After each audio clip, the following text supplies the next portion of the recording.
Greetings, gamers, and welcome to the 118th live stream for the Misfit Gamer Studios. I'm your host, Vortex, and this is D&D Discussions. On today's episode, we're going to have kind of a casual day today. We're going to go back a little bit more to our roots, and we're just going to kind of have some open discussions today. We're going to have a couple topics on hand. If you saw the title, it's going to be kind of a tangent talks today, right? Going back to kind of what we used to do. It's been a long week, and we've been doing a lot of these history ofs. It's been great to do all the research. It's really been great to dive into those, but a lot of the times I'm doing all the talking on those ones because I'm just going through all of my notes, and it's great to get Kage's input, but really the only time we get to kind of really expand on ideas and really get to dive deep into most of our little tangents is during Homebrew, and even when that's happening, we're trying to stick on topic. So wanted to kind of just shoehorn in a little bit of a casual stream today, talk about some topics that I figured weren't going to end up being 2-3 hours worth of discussions, so we can kind of fit all of those in today. Not as much as like a lightning round, because these will be a little bit longer. I have 3 on the board. We might have a 4th special one if we get there, but that one again, we'll just kind of see where we're going to take it today. But real quick, some updates. This weekend, the subs will have voted on the topic for our extra stream this month that you guys were able to get. By the way, that community, the community goal has been reset, y'all. So, you guys can put your XP now towards that community goal. And every month we're going to be doing that to where an extra stream will, if you guys do the goal, we'll throw in an extra stream during the month with a broader topic, a bigger, deeper dive. And I'm kind of liking the idea of doing it in the tavern. Adding like cocktails and everything to it. Cool. Yeah. So, but yeah, that's the big thing right now. So, we have like another day or so, maybe another 24 hours on that poll. So once the subs kind of lock in that the topic, we'll announce that this weekend. So if you guys want, you can get the updates in the Discord, !Discord, if you guys want to join and get the link. But yeah, other than that, still have another poll out there for the subs as well, for ideas on titling the streams that we do in the tavern, especially when they involve creating cocktails. So still kind of deciding some things in the back end, doing some admin stuff. But other than that, it's been kind of smooth. We've been doing steady posts on both TikTok and YouTube now. Yes, I've been liking those. Extremely slow on YouTube. Oh my gosh, is growth slow on YouTube? But TikTok is not terrible.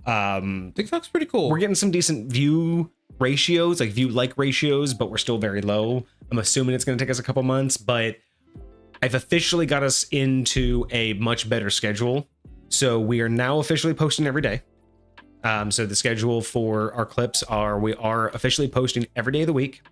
All clips are basically designed to hit the best times of each day according to the metrics that I can get for TikTok, at least when the most people are on it. Right. As I get metrics of our viewers, the people that actually like our content, I can critique those times more. But I'm trying to focus in on specifically when TikTok sees the biggest influx of people. Okay. And 3 days a week, we're posting 2 videos a day. So Tuesday, Wednesday, That's Thursday, cool. We're posting 2 videos. That's pretty cool. And then Friday through Monday, 1 video. And if nothing else, I think it really helps us build a library of stuff that like people can go to and look at and see more and more what we're about when they do come and see the videos that are coming up. And then, then they can find us here.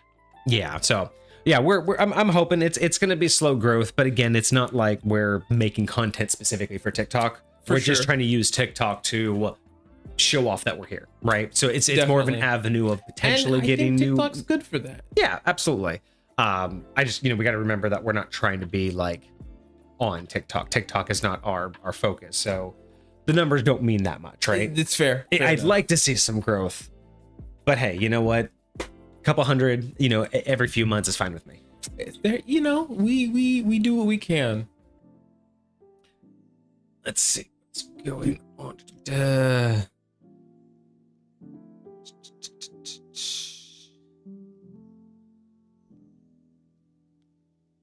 Oh yeah, we weren't on stream yet, Soul, but I had made a comment that I liked the idea of this broken but balanced 4 multi-class homebrew raised with homebrew items, and somehow it's balanced with all of that. Broken but balanced. I just, with 5th edition in mind, we've talked about this before, with 5th edition mechanics, a 3-4 multi-class is nearly impossible to make good. You know what I mean? Now, granted, with homebrew items and a homebrew race, that may be a little bit of a different story, but we've talked about that when trying to look at, even when we did the history of multi-classing. Yeah, it's like once you get into a 3rd class, even in 5th edition, it's like you're just basically cut off to most late game stuff, because you'd have to, game for so long to make it worth it. And most campaigns wouldn't really take you there, wouldn't really last that long. So I'm really, it's very fascinating to see a ×4 multi-class, and you're just like, but can you even get through it? Do you even get anything? Or are you, is it more of the versatility that you're leaning on, right? You're not leaning on becoming particularly strong in one area. You're just trying to get certain feats and certain specific, options, right? Yeah. Like a fighter's extra, extra action or extra attack, and then a thief's like backstab kind of thing. It sounds like they want to create some either infinite loop, kind of like the coffee log, or they want to turn some like ability into some bomb where they can do an extreme amount of damage or something to that effect. Like, interesting. Yeah, it could work. Oh, and it included homebrew feats, because why not give a cleric, druid, fighter, warlock the ability to cast vicious mockery when someone fails anything? Wild. You just That's ridiculous.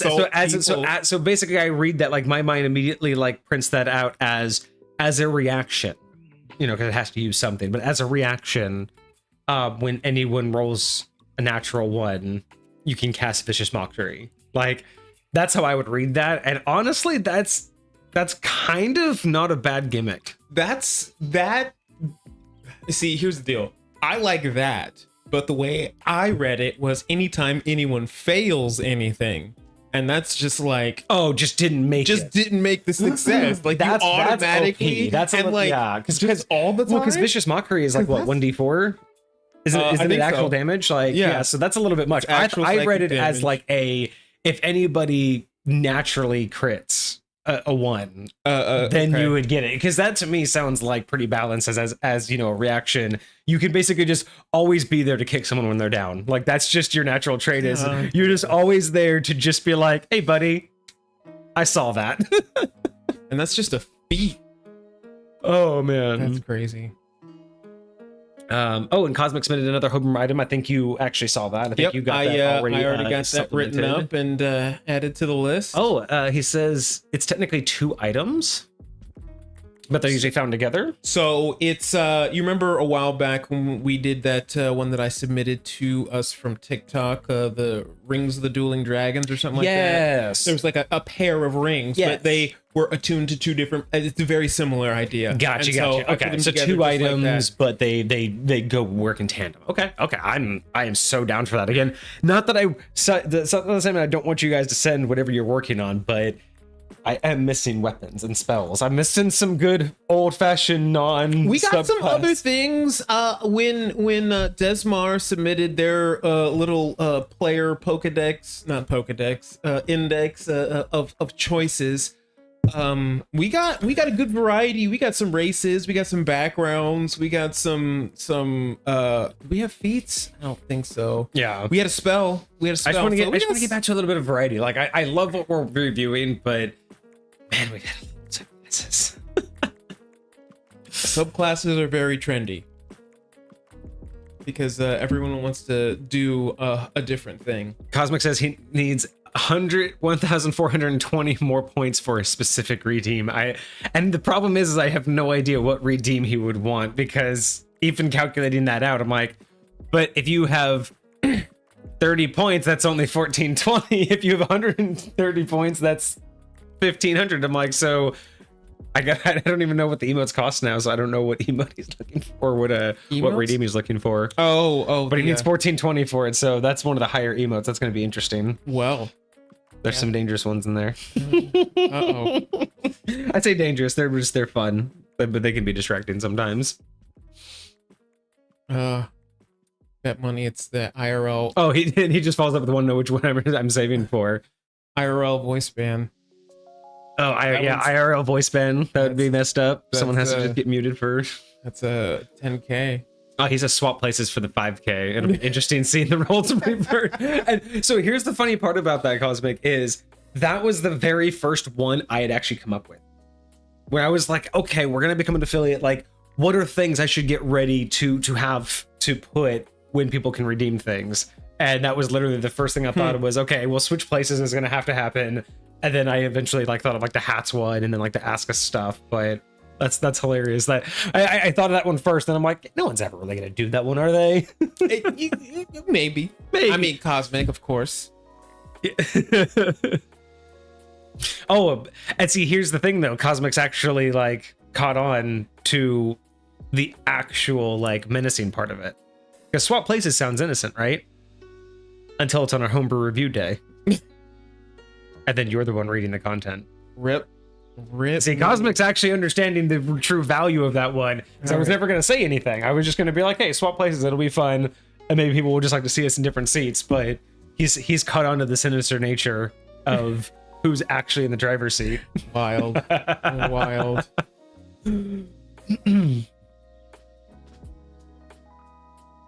This is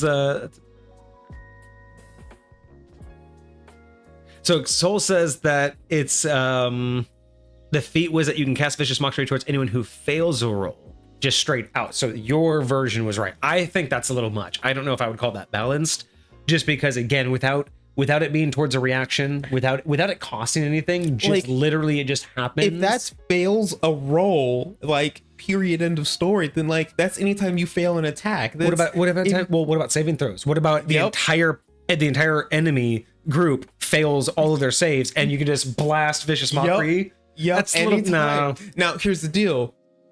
Vicious mockery is a first level spell. It's gonna be eating up your spell slots. At the very least, it's gonna. But the way I read this is you just get to do it. It's not that you cast the spell. It's just that you just innately do it. Is how I read that, because it's a feat. It's not a spell. It's a feat. You just do it. I mean, I feel like the feats like teaching you how to do it reactively, because normally you don't just get a reaction like that. Like that's what I would think the feat would be instead of being able to, because like that I don't know, if you have the ability to cast vicious mockery for free anytime somebody fails a roll, that is and that's why it's a little bit much to figure out.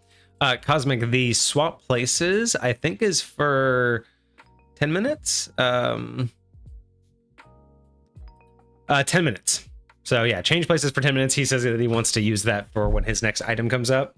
So you'll be the one to do a 10-minute review of his item at some point. All right. Well, hopefully I'll be able to read my work. So yeah, Soul, let us know like if you have like any more insight on that one, because yeah, I would say that I'd be more comfortable if it were to be any fail. I'd be much more comfortable as it being a reaction, because then you can only do it once per round.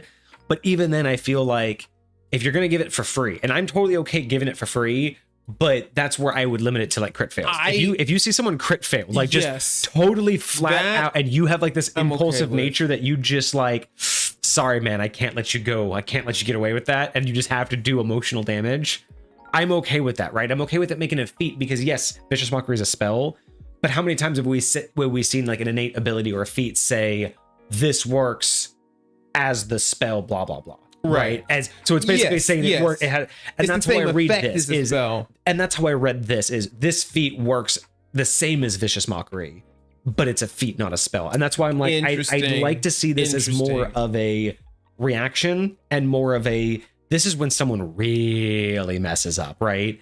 Because that's I think the more times where it's like it's twisting the knife, right? What would be even more interesting with that is if you wanted to go one step further and get this for free. Like again, this would be a high point. So it's a casual day, so this is what we're gonna do. But like in a high point fashion, someone came to me with this, right? Mm-hmm. I love the way that the idea works of like a feat and having a reaction, but if someone wanted to bake this into their character, I'd give it to them for free, as in it wouldn't require them to use a feat, like a feat slot. They get their character build as normal. They'd be able to convince me to do this for free, but I would put the caveat. Be like, okay, you get this feat for free, but that's because it's impulsive. When someone crit fails, you just have to, like, you just are there. It's just your nature, right? That's just who your personality is. But because of that, it's indistinguishable. So what you're saying is you've given them Tourette's. Not Tourette's. You're just that jerk of a friend who, even when you fall down, laughs at you and then will help pick you up. But they're the ones that can't help but call you out. Watch you trip. Watch somebody like crit fail and trip and like hurt themselves, and they're down to 1 hit point, and you have to do it. But that's the beauty of it, right? It's one of those things where but that's where it's like, if you want to have the feat, you can have the feat. But if you want it for free, it has to be baked into your character in a way that makes sense, which means you can't, it's indiscriminate. You're just going to, or if you want to, and then someone, I could say, like, if you are in a situation like that and you're like, I'm going to kill my own friend and be like, okay, I'll give you a constitution check to see if you can hold back. And if you fail, you're going to take damage, or like, or if you succeed your save, like a constitution save, if you succeed, you take damage. And then if you fail, you blurt it out anyway. Okay. So the idea would be the constitution check of, like, it's impulsive, right? And almost like the constitution damage of when you save, you take damage, is almost you essentially biting your tongue, literally. Yes. Or no, I feel that. Or have you ever like tried to hold in a sneeze and you didn't sneeze, but that, like, the compression in your chest just hurts because you actually, like, you still contracted, but you didn't sneeze. Very much so. It's, to me, it's like that. You held it in so much that it actually physically hurt you. Yep. But you saved your friend from being hurt. Like, so I could see, like, again, you're oh my god, like, you're in a fancy thing and you're just being like, you know what? I want to have some fun. The king goes to blah blah blah. He wouldn't need to roll for that. He's old. He needs to roll for that. Oh, look, he crit failed. What do you say? Be like, I'm going to use my constitution. Like, put them in situations where that would just be like, are you going to bite your tongue? Wild. But that would be like how I would, like, approach it with a high point. Because I love when players make a character in high point, the more invested they are, the more, and I don't mean invested as in the more they've created. Like, min-maxing is not being invested, but when someone shows investment, when someone shows care to the build and the craft of their character, I am much more lenient on allowing baked in things that make sense for their background, whether that be the region they grew up in, the family that they have the background for, just the situation that they grew up in, right? I'm always okay to give small buffs during the character creation process that makes sense, as long as, again, it's not I just want this because I don't want to burn a slot and I want to have 50, feats, right? Like, this would be a great one if this was just a personality trait. It has a lot to do with the type of person that actually has that investment in their character, and they're, like, actually trying to build something with it,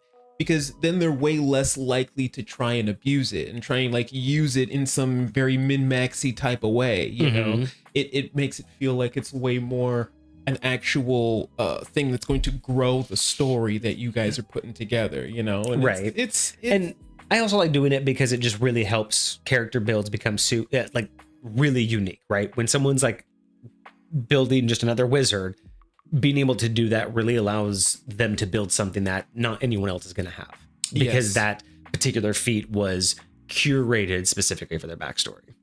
I like that. Let's see. Carlos says, if I can trigger can it trigger on a death save? Since it does damage, it counts as another fail. So I wouldn't allow it to trigger on death save or any. And here's the thing: I would even question whether or not even saves work. And I had made the comment myself before that the whole party could save. And I don't think, again, that was me looking at the extreme of, if I can do it anytime and limitedly, that means that if multiple people fail all at once, you're just, ha ha ha ha, you're just, like, slashing out. But in the terms of, like, death saves or even, like, saving throws, I would say that this particular feat wouldn't work because you have to know they failed.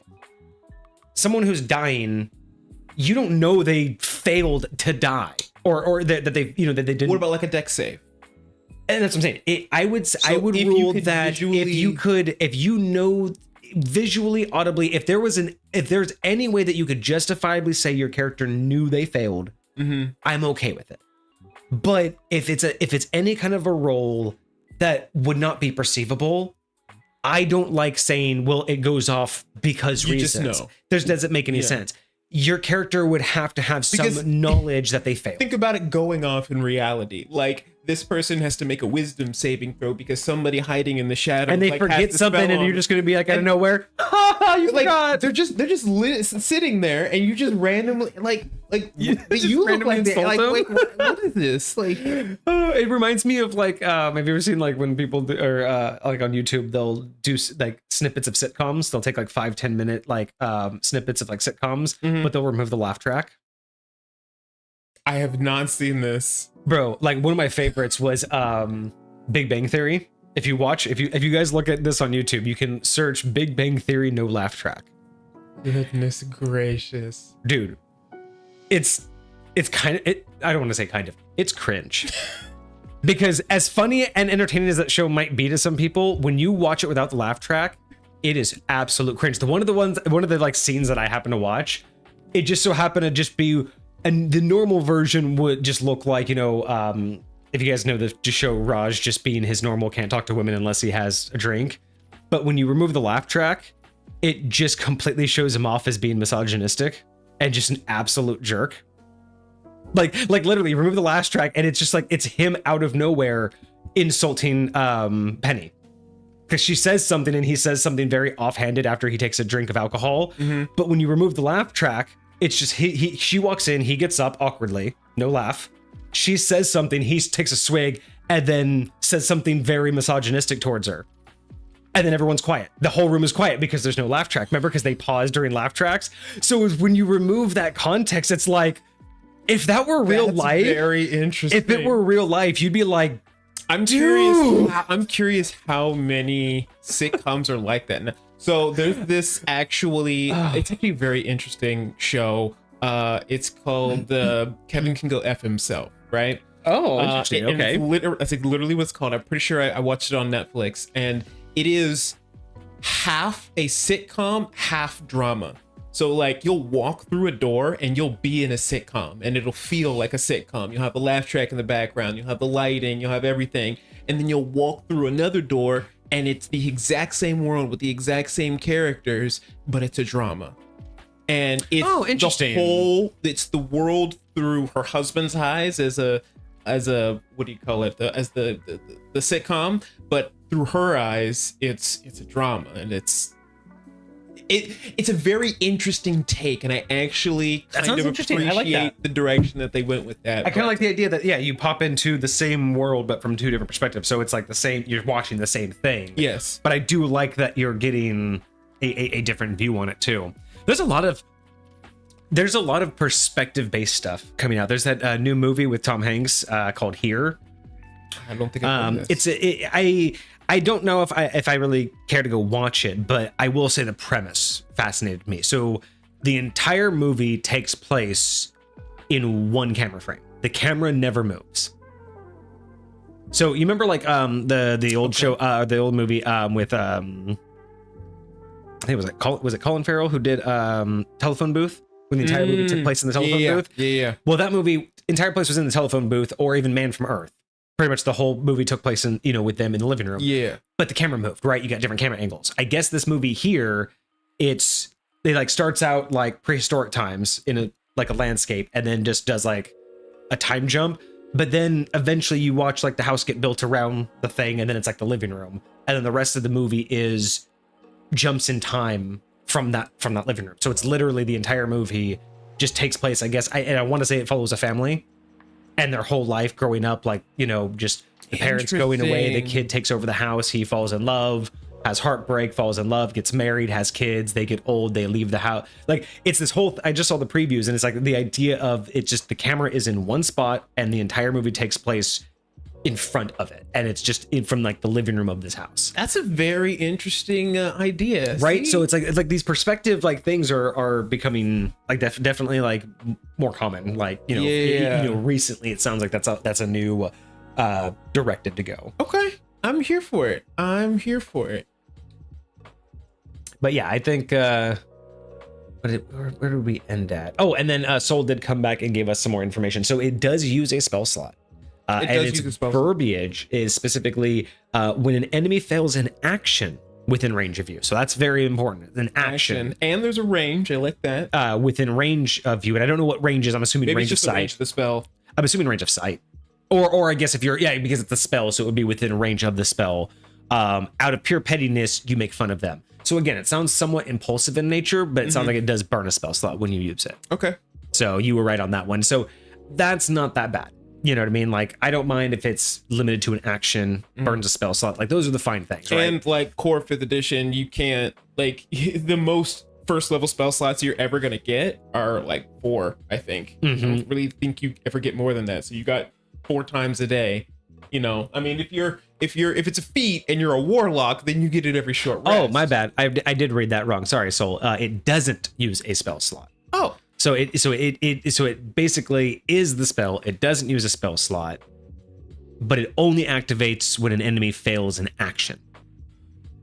So it's not saving throws, not death saving throws. It's ability checks, generally speaking, or an attack roll, or like the push or something like that. Right. So like wisdom checks or anything else like that. That's not going to like trigger it. So yeah, they're going to be doing something, and then you have to be able to witness that. That doesn't seem that bad, but again, in combat, being able to just do 1d4 every time they don't hit someone. Does it use a reaction? No, it just says it just happens. Yeah, it just triggers. So if it just triggers, yeah, it's like, so that means like an enemy that has like multi attack and misses twice. Pow pow. Yeah, it's just pow pow pow. I'd like to see the rest of the build to make a more firm judgment. That's but fair. Alone, that sounds a little much. It's on the heavy side. But again, it comes down to the rest of the build, right? You never know without the whole build. By the way, what do you call a lazy baker? Lazy baker? Yeah. Loafing around. Loafing around. No one comes clean from Cosmic. Facts. I love it. Facts, no printer. All right, so we got some topics to chat about today. Yes, indeed. Some just open-ended discussions, kind of, to see where each of us go. And chat. This is also an opportunity for you to chime in as well. This is a very casual day. We're not really here to teach, but we are here to discuss. Excuse me.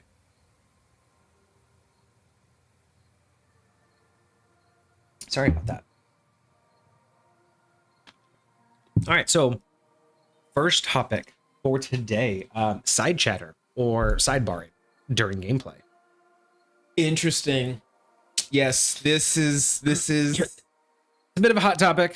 Yes, for a lot of tables. I have my own mixed feelings and thoughts on sidebarring and side chatter. I mean, obviously, we can get the obviousness out of the way. I don't think there are any hard limits. I think we can both agree there's no really hard limits on this, and a lot of it has to do with a lot of context and the groups you play with. So everybody has their own ideals on this, but I don't know. What are your initial thoughts when I bring up sidebarring or side chatter during gameplay, especially from a DM point of view? But I do want to talk about it from DM and player. So yes. So what are your initial thoughts when I bring this topic up? Initially, it's the idea that I feel like stupid people ruined a good thing. And what I mean by that is being able to work, to strategize, to interact with the other players at the table in and out of character, I feel like is a very good thing, right? Being able to like help other players, potentially new players, along as they go through things. I definitely understand like wanting people to experience things, the hard way sometimes. Oh, I had to learn that way, or whatever the case may be. But my job as the DM, I feel like, is to help facilitate this good time that everyone is having at this table, right? And yes, I am a part of that, and I do want to also have a good time. But like, I want to help make sure that everyone is able to, like, it just feels bad when you had everything you needed to succeed and you just forgot or didn't know or something else like that. And it's like somebody could have helped you, but no, that's so I think there are a lot of people who can go to what I would call the extreme and be like, yeah, you guys aren't allowed to talk except if you're like in character. Right. You know what I mean? Yeah. I remember I do want to differentiate sidebarring or side chatter to metagaming. Okay. Like I do want to differentiate the difference between that, right? Because we have talked about metagaming before, but I don't think we've talked about that as its own topic. But this topic is more or less when it's like more specific to not game related.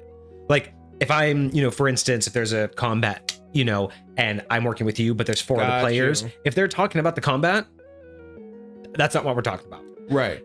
Now, granted, if they start being like, Kage, don't forget you have this, but like, bro, can't metagame. It's one thing if you're struggling to just, if you're the player who struggles to remember everything, that's one thing to have people help you remember how to look at your sheet, or be like, hey man, remember you have feats, remember you have spells. I'm cool with that. That's helping the player.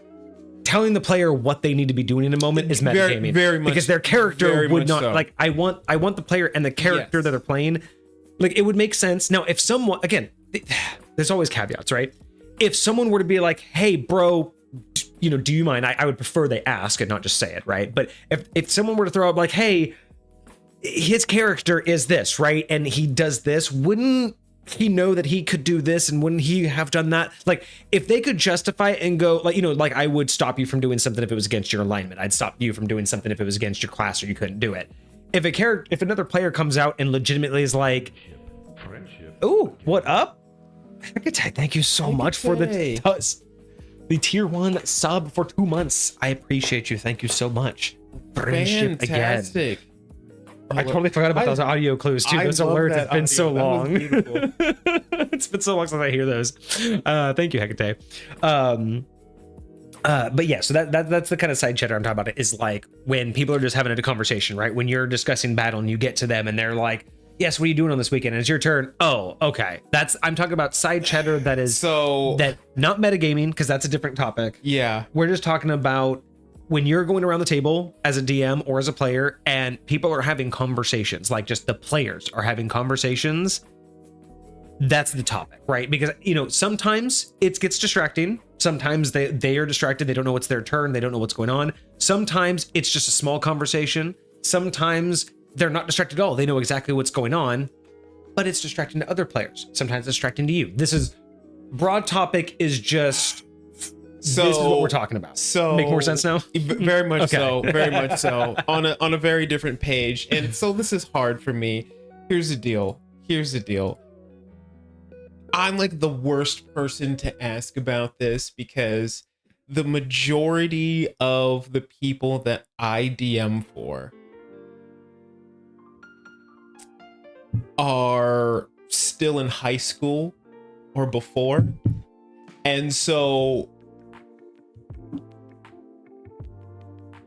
that's like the whole like I could be in the middle of a sentence and they're talking about like Harry Potter and like who they like at school and other, like, listen, and I genuinely created 2 groups, for that very purpose, right? Because some people were more wanting to actually engage with the game, and other people, and some they're just there to hang out, for the social opportunity. Just so I'm interact like, all with right, well then turn. let's have that game here, and then this game. Like, that's fine. Like, the people that want that.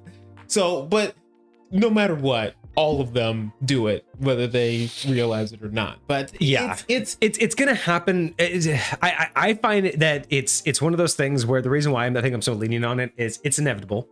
The longer the gaming session, the more inevitable it becomes. Yes. Right? It's just a curve.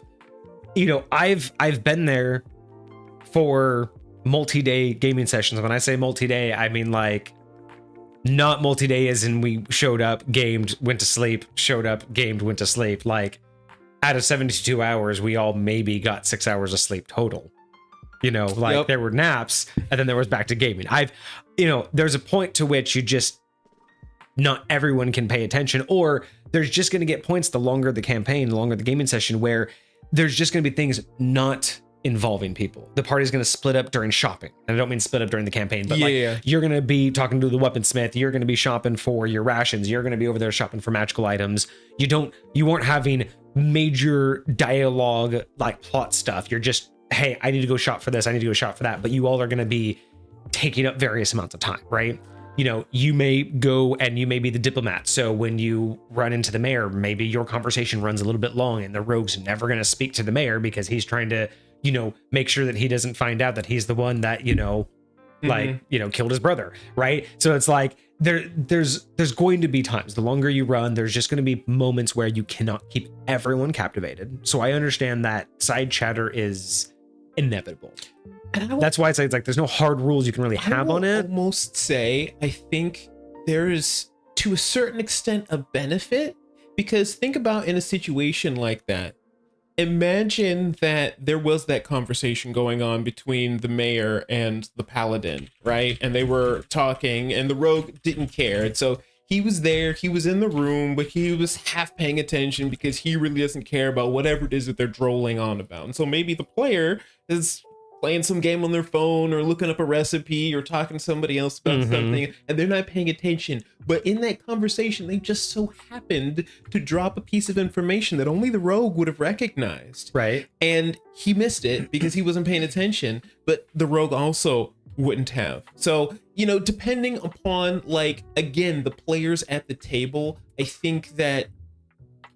See, and that's actually a really good example, right? Because like I said, there's layers to this, right? I'm lenient to an extent, but not to a fault.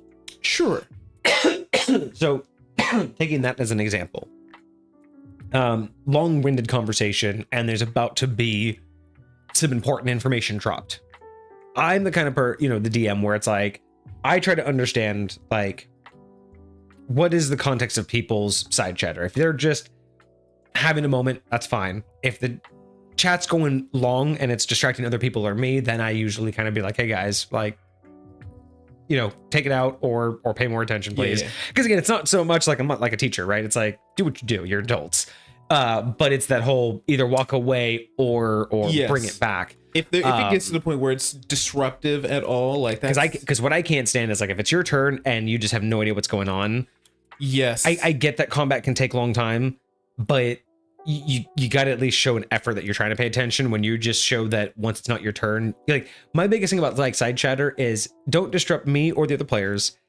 And if it completely takes you out, where you're just like, the moment your turn's like, not if done, I have to re-explain everything to you because you don't know what's going on, or like, those are the things here at the table. Those are the things that get to me. But let's say, like, you know, I try to be aware of that, right? Like, Posture checks. Oh, posture checks, noise, and hydration, because Hecate's always got our bag. Let me get that add points out.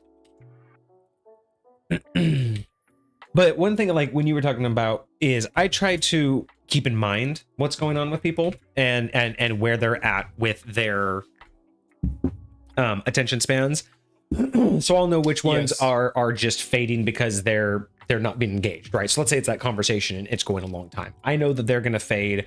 I get that. I'm gonna hopefully, as a DM, know that.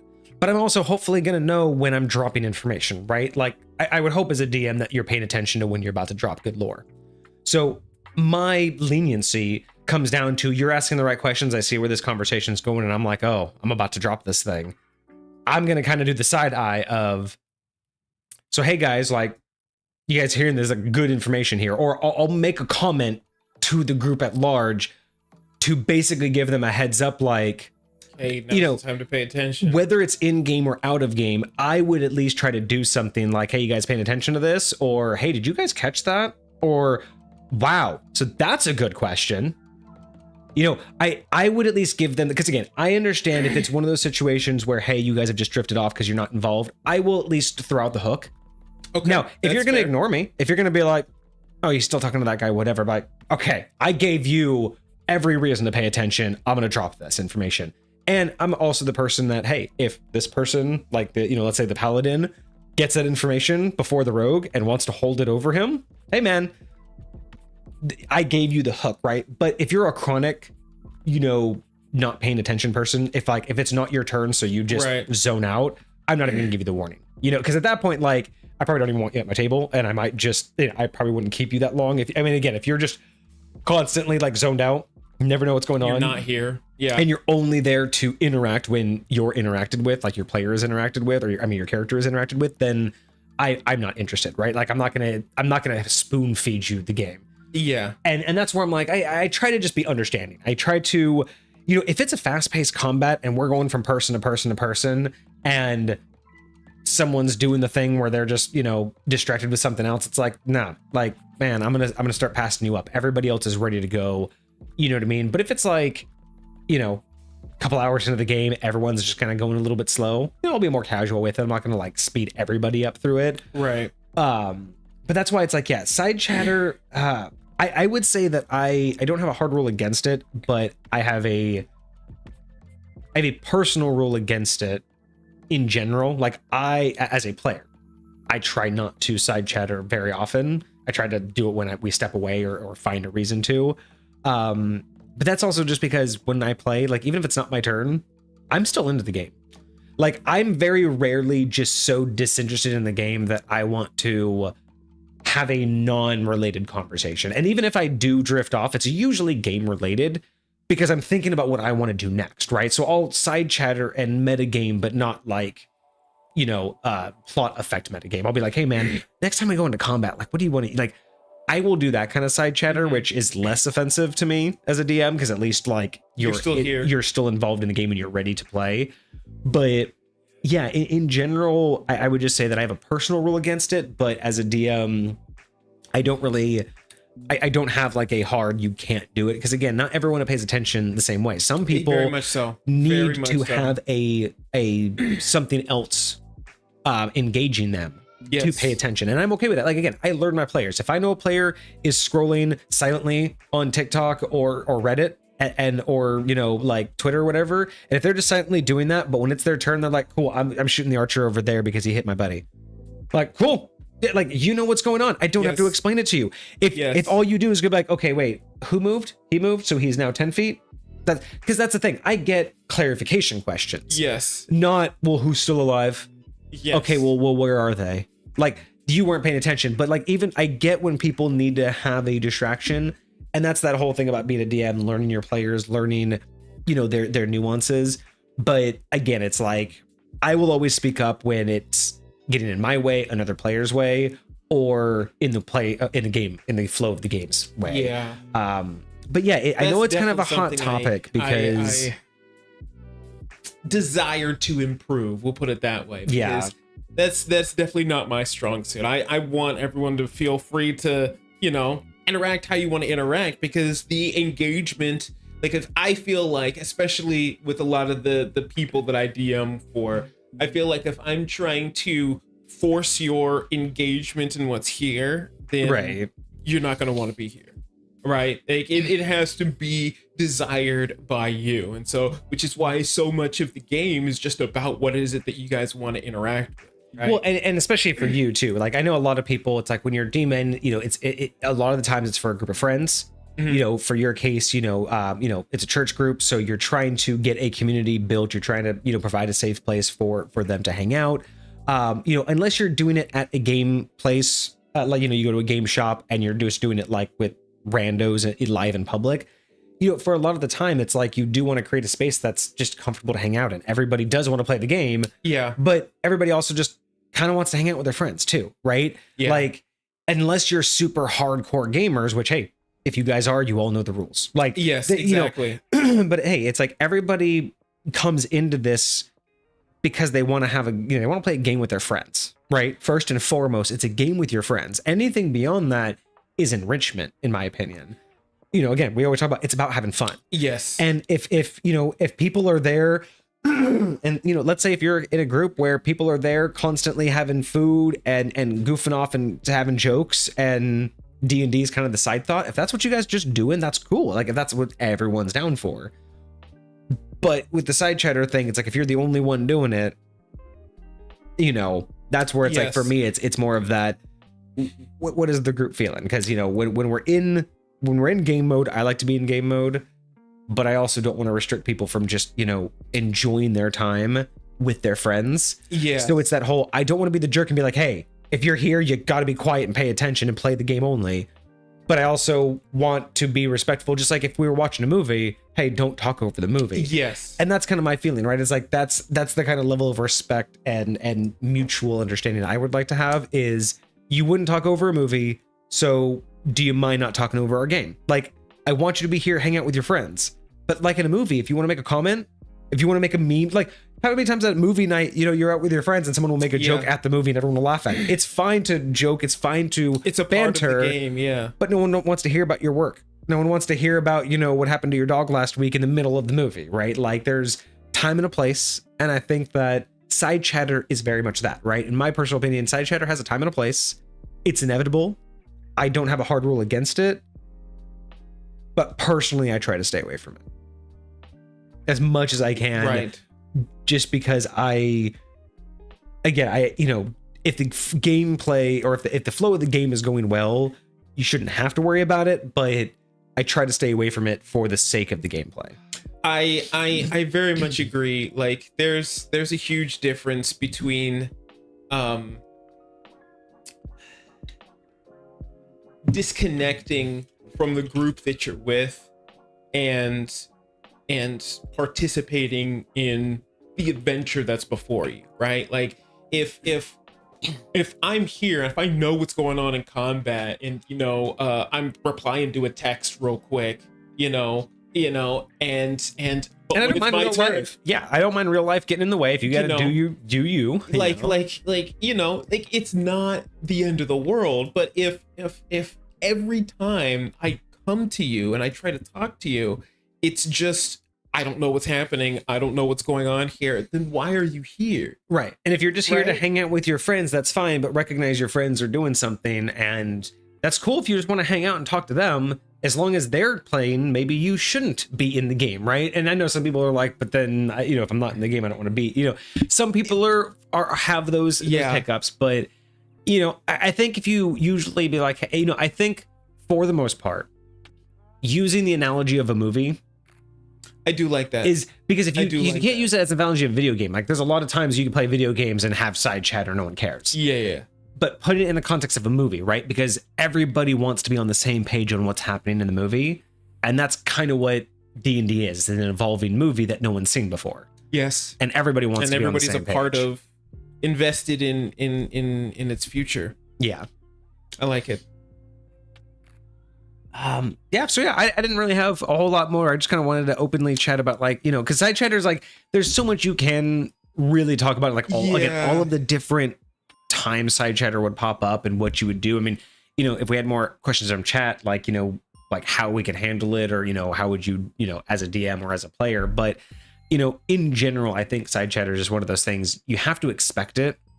Very few, I think, I don't want to say very few, I don't know what the statistics are, but I would say that there is a less of a majority of gaming groups out there that never, you know, get to that point. I you know, I don't know how many gaming groups are out there that are that dedicated to the game to where nobody drifts off, nobody side chats, and everybody's fully engaged. I'm sure it does happen on gaming sessions. I'll say, I just don't know. I think that, and this is just an assumption, but I think that might be a much smaller problem in industries where people pay to play D&D. Oh, 100%. 100%. If you're paying or doing anything professional, like, or for entertainment purposes, like, I totally get it. I'm like, talking about just like home games or games at shops and stuff like that, right? Like I think this is more of a comment about home games, because you're absolutely right. If you're paying for it, or, you know, if you're publicizing it or anything else like that, you are going to be way more invested. But again, when you're getting to that professional level, you probably have a level of engagement that is smooth, and you're not constantly, you know, really good DMs that are on that level know how to go between characters, right? They know how to make sure everybody's talking, everybody's getting their point in. Yes. You know, everybody's engaged and at least playing their character. Even if you're playing someone who isn't talking, you're constantly being re-looped in, right? Yes. You know, like even like I've seen, one of my favorite things too is like when you have that player who either just doesn't want to or has nothing to input and everybody knows it, they know it, and they're not going to shoehorn it in. It's fun to even just as a DM every now and again be like, okay, as he says this, he kind of looks and he smirks at you and you smirk back at him and you look all like dewy-eyed over there and you have no idea, and the rogue's over there looking shifty as he always does, and then you just move on to just keep on going with the conversation. Yes. But you just keep tying them back in, even if it's a joke. Just making sure that they're, and then I've heard DMs be like, oh, and by the way, you saw something, you thought it was a shadow, you went around the corner to look at it, and it was just a rat, so you came back. You gave them a visual of my character. What is my, because they know their character's not just going to stand there, but they don't know what to do in the situation. So you can even give them little prompts of, hey, by the way, you saw a shadow behind you. It just seemed to go around that little corridor. Do you want to go look at it? Cool. Okay. You're just going to sneak off there. You continue the conversation, be like, you get over there. And when you finally got there, you found a rat.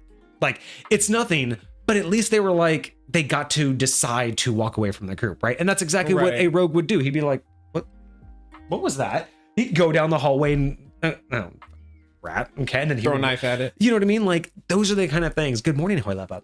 But that's the idea for me, is like, that's where I always strive to get to, is when I'm doing anything that's time consuming. I do like to try to remember who wants to interact, who can interact, and for those that can't or don't want to, how do I keep them involved? Right? Whether it's doing something on the side, whether that's giving them their own wisdom checks, be like, as this conversation's happening, you're still listening. So I'll intentionally try to drop something like a keyword or a part of lore, and I'll be like, hey, you, the one that's quiet and not paying attention, quote unquote, make me a wisdom check. So while they're all having the conversation, be like, oh, you know that word, you know that place, you've actually been there. Are you telling them they have to speak? No, but you're giving them an incentive. They're being like, wait a second, I know that place. You're not from there. You know what I mean? That you're giving them the hook, you're giving them the opportunity, but it's up to them. And that's the kind of thing that I try to strive to do, but not quite the thing. Oh, no, Big Dungeon. We got another subscription from Big Dungeon. Wow, thank you. Guys, bringing it back today. Absolutely. Wow, just getting all of the subs today. I appreciate you guys. You guys are so awesome. Wow. But I think that ends our first topic of side chatter. So welcome everybody. So far, we have so many people hanging out in chat now. What's going on, Hoylepa? There are 3 classes I was forbidden to play in my last group: Rogue, Cleric, and a Barbarian. What? See, so most of the time when I hear about bans, I hear of things like, I've heard Sorcerer bans, and Necromancer is usually the first ban I always hear. Wild. I'm really curious, what did you do? Okay. Now, was it you specifically or like everybody at the table? I said I was forbidden to play in my last group. So they must have done some really broken stuff. Like a Barbarian, yeah, I could see. I don't know how, like maybe a Barbarian and Rogue, I could see how you could go that far. But what did you do to the Cleric? How did you get the Cleric banned? That's wild. Was this a homebrew setup, or did you just... Oh, you were a bad guy. Oh, okay. No, but like, did you just find a min-max build that just like broke the game, or did you just realize that as those classes you could get away with things that the party didn't? Well, wild.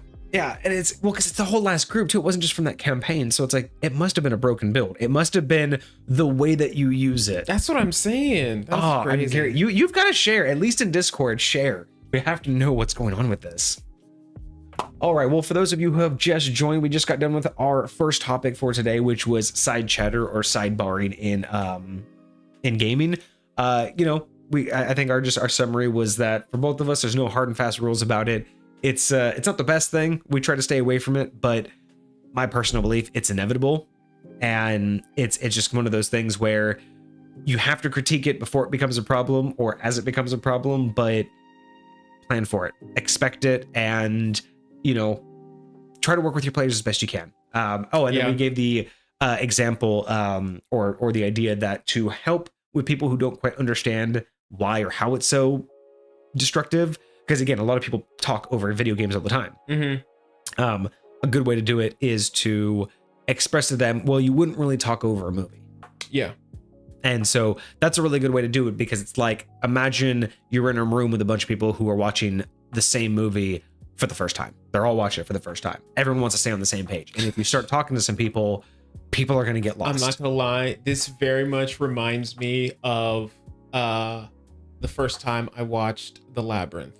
I was at our mutual friend's house, ancient history, long ago, and it was crazy, because like it was just like you're talking about. Like there'd be a couple of moments where someone would make a joke about something, everyone would laugh, but then everybody gets quiet at the quiet parts, everyone's listening, right? People gasp at the same time. Oh, everyone's a whole experience. Yes, everyone is in it.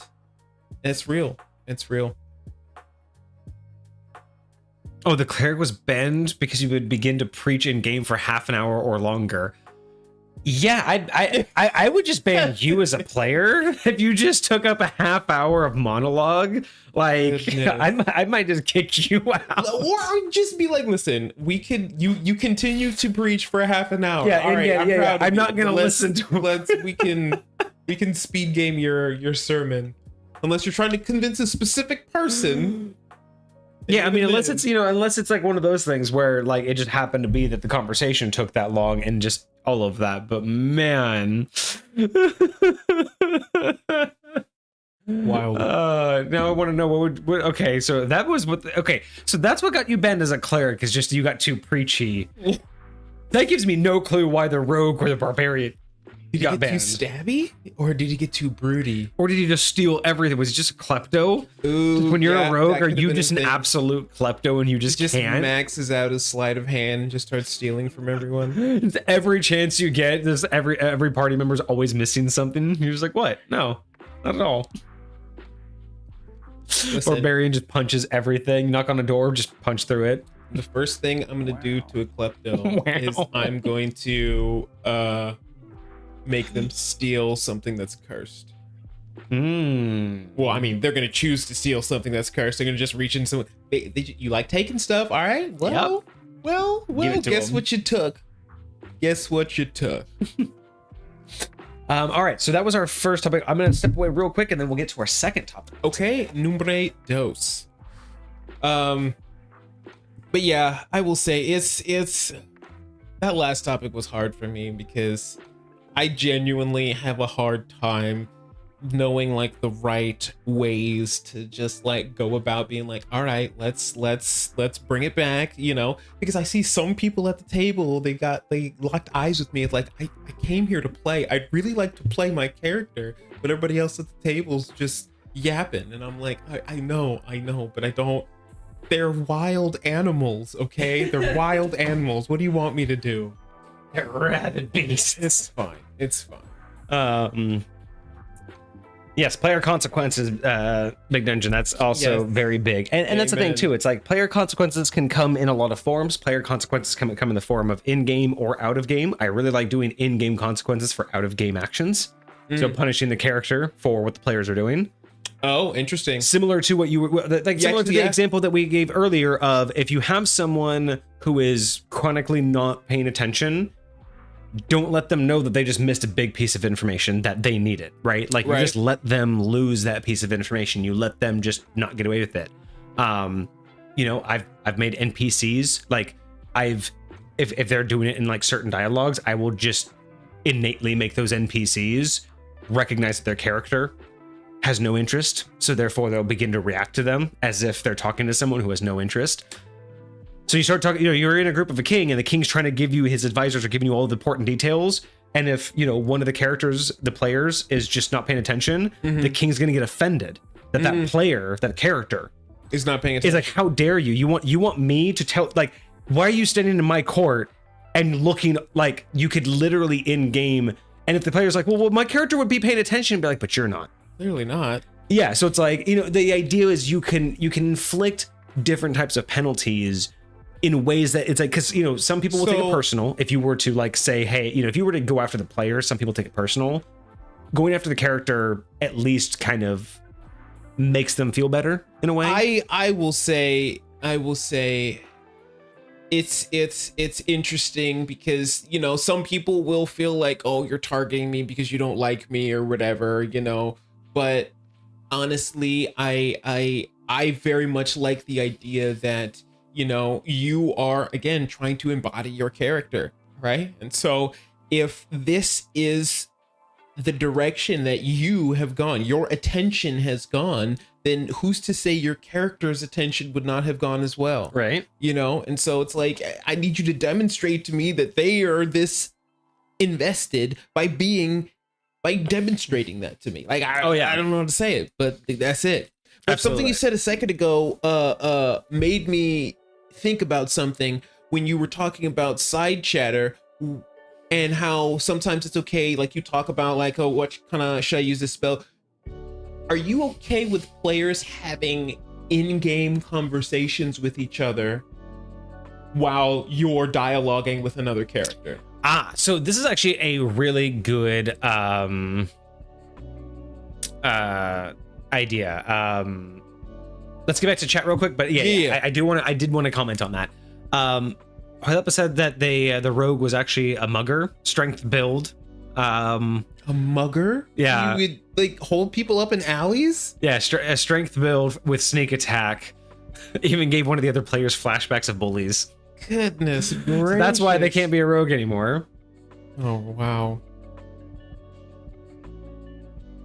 And see, I like this. So Soul says that because they like RP so much, a lot of their side chatter is RP related. Yes. Which, you know, is I'm okay with that. And that actually goes back to your question, to your thing. So here's my deal with this, right? Because it's similar to what we've talked about before about like keeping information from your DM.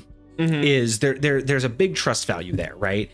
When as a DM, you are trying to craft the world and everything that's happening in the world is important. Now, you could say that, you know, again, it's a big trust value, it's a big honor system, right? Because in one respect, you know, I don't know, like, I need to know what spells you have prepared for that day. That's mainly an honor system protection, because if you say I'm going to have fireball and then I put you up against something that has fire resistance, there's nothing stopping you from saying you took ice storm instead, right? So it's just a way for all of us to be transparent, right? But then again, you could be like, well, the DM doesn't tell us what the big BBEG has, but it's like, there are aspects of why the DM needs to know more of that, and you trust that they're not going to take it against you. We've talked about that, right? So secrets against the DM can be disruptive for a multitude of reasons.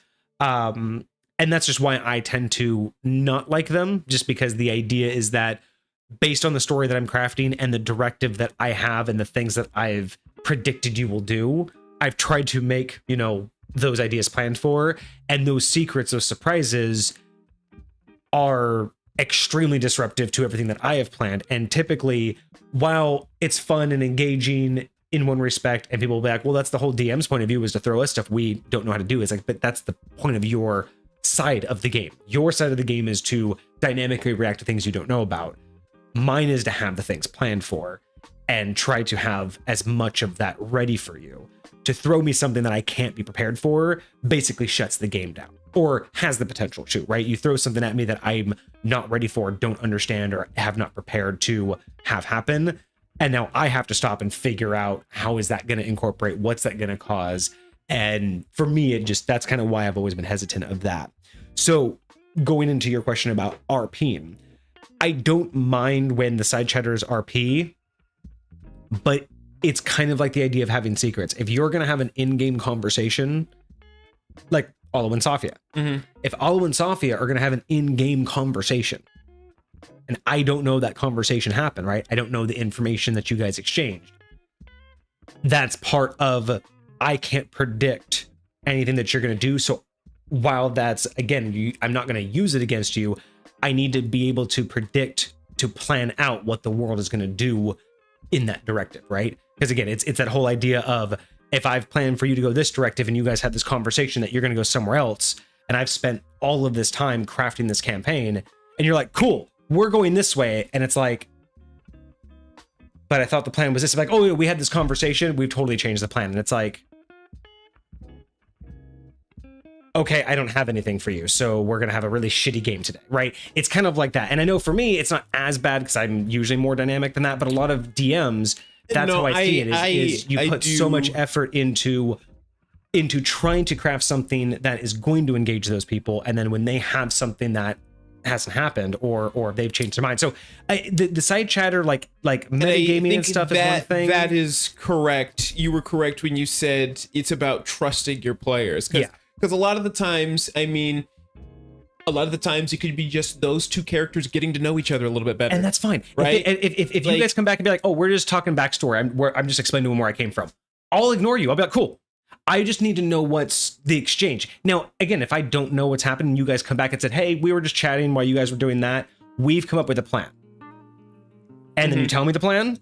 I don't need to know the whole conversation, right? Yeah. I just need to know what came out of that conversation. Though that kind of side chatter I'm fine with, if it's not disruptive to me, if it's not disrupting the person I'm going with, I'd much rather that be the side chatter, because when I come back to you, you're fully engaged. And see, that's the thing. I'm okay with that. That's the mindset. It's just like you said, trusting. It's not so much that like these people are trying to have conversations without the DM. It's more that the DM is engaged and we would like to engage as well. And so this is how we're engaging. And yes. And we will bring you guys back in at the end of the day. Like that was the mindset, at least. And I'm totally fine with that. Yeah. If you guys are just having a chat about information that is freely exchangeable, that's fine.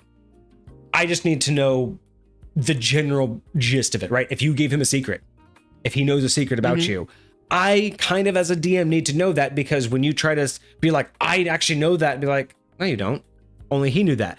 You literally can't be like, oh, well, he told me secretly. I'm like, the whole world has been crafted around you being the only person with that secret. So now suddenly telling me that someone else has it, it's kind of like that you changed your spell on me, right? Yeah, it doesn't help me help you craft a better story, and by keeping that from me. So I definitely like the idea that, like, you know about like psionics, right? And like there's could be plenty of players that you have that don't, right? And so they don't necessarily have the ability to like knock or whatever. And so if somebody goes digging around their mind and you as the DM don't know that they have that secret, right?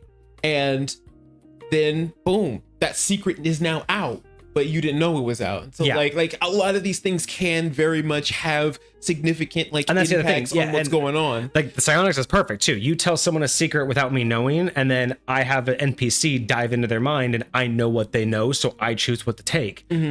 But that's unfair to me because I don't know what they know.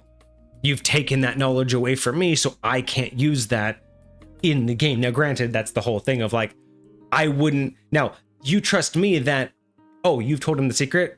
You trust that I'm not now going to craft someone to go steal that secret. Yeah. But if I was already going to have that happen, obviously, because I didn't know you guys told him the secret, and then I'm in a situation where I could have learned that secret, that's where it's like, well, that's not accurate. That's not what would have actually happened. And I would at the very least hope that the player that it is would be like, when that happens to them, because they have this, you'd be like, hey, there's a new secret. By the way, he now has X, Y, and Z secret.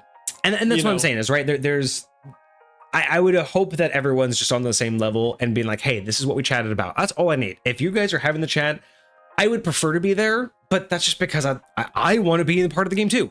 But I get it. If I'm engaging with someone and you guys are having an in-game chat between your characters, I'm not going to say, hey, wait for me. I just give me the summary.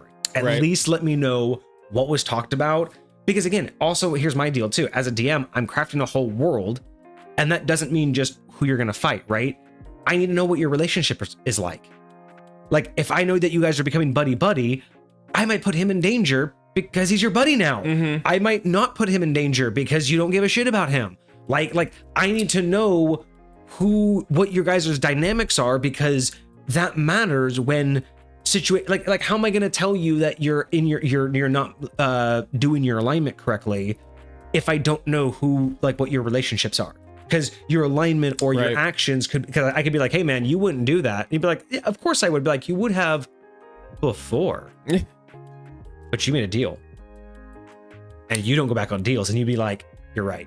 But I won't be able to stop you and tell you that as a DM. Right. That's my job, is to make sure I guide you to make sure that everything is working right for the plot. Lucifer makes a point, says that the fact that there's mind reading at all is the reason why DM needs to know everything. That's 100% true. What's going on, Lucifer? Nice to see you, man.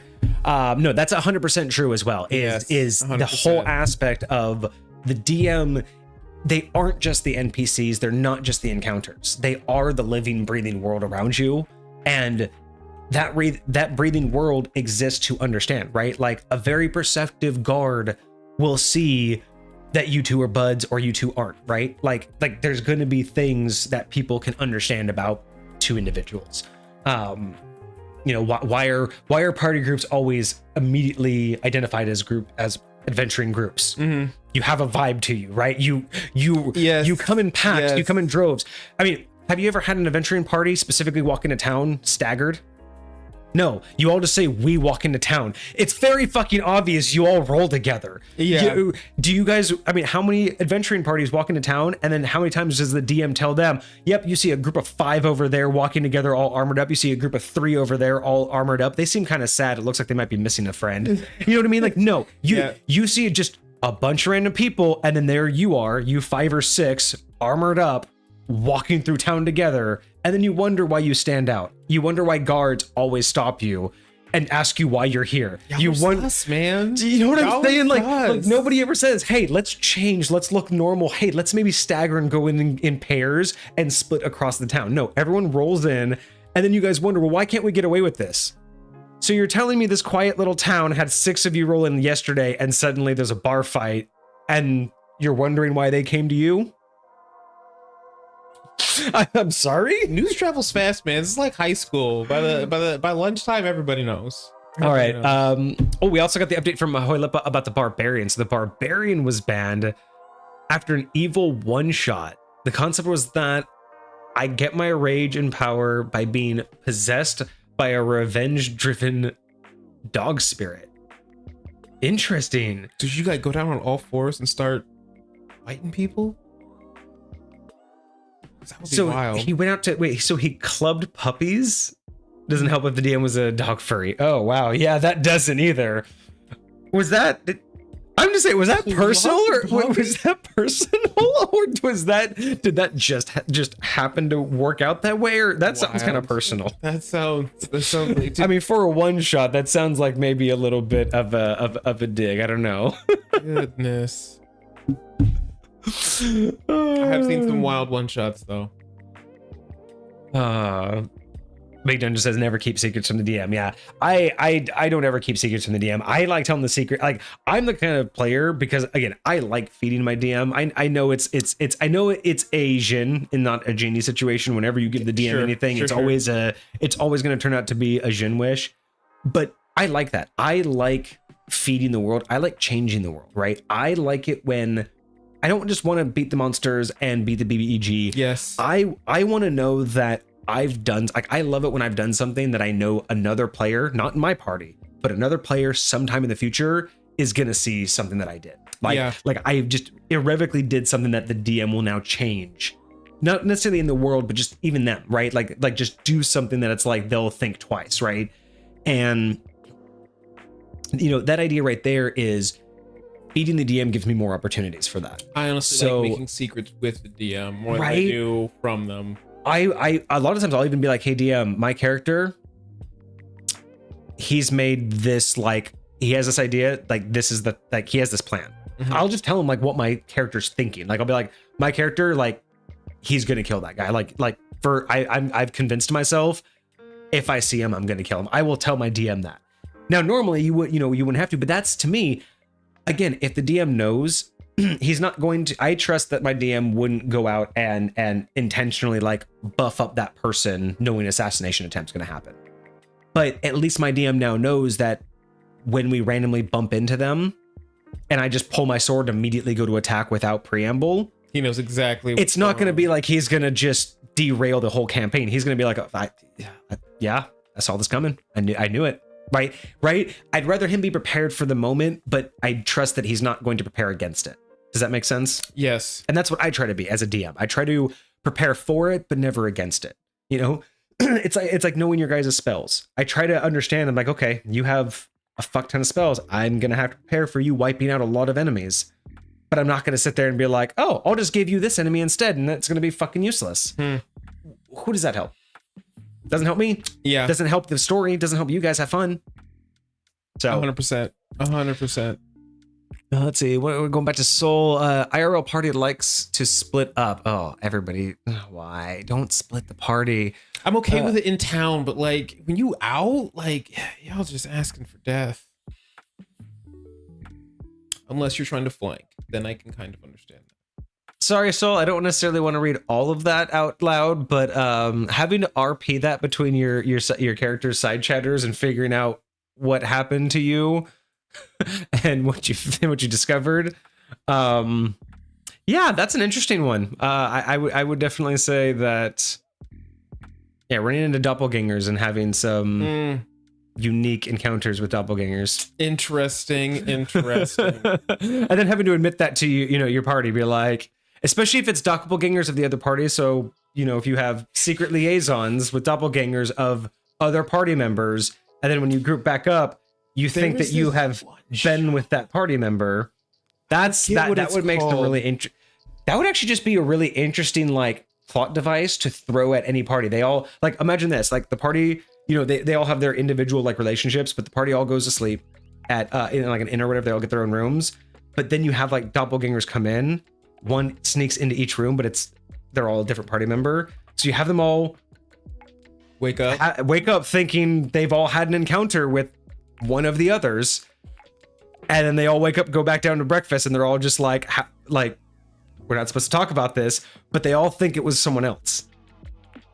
Right? So it's like the cleric thought so the paladin thinks the cleric came in, the cleric thinks the rogue came in, the rogue thinks the wizard came in, and the wizard thinks the paladin came in. So they all think someone else came into their room from the party.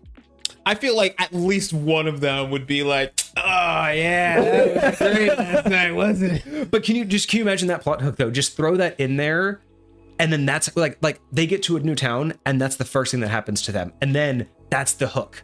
This town has doppelgangers that you have to go figure out.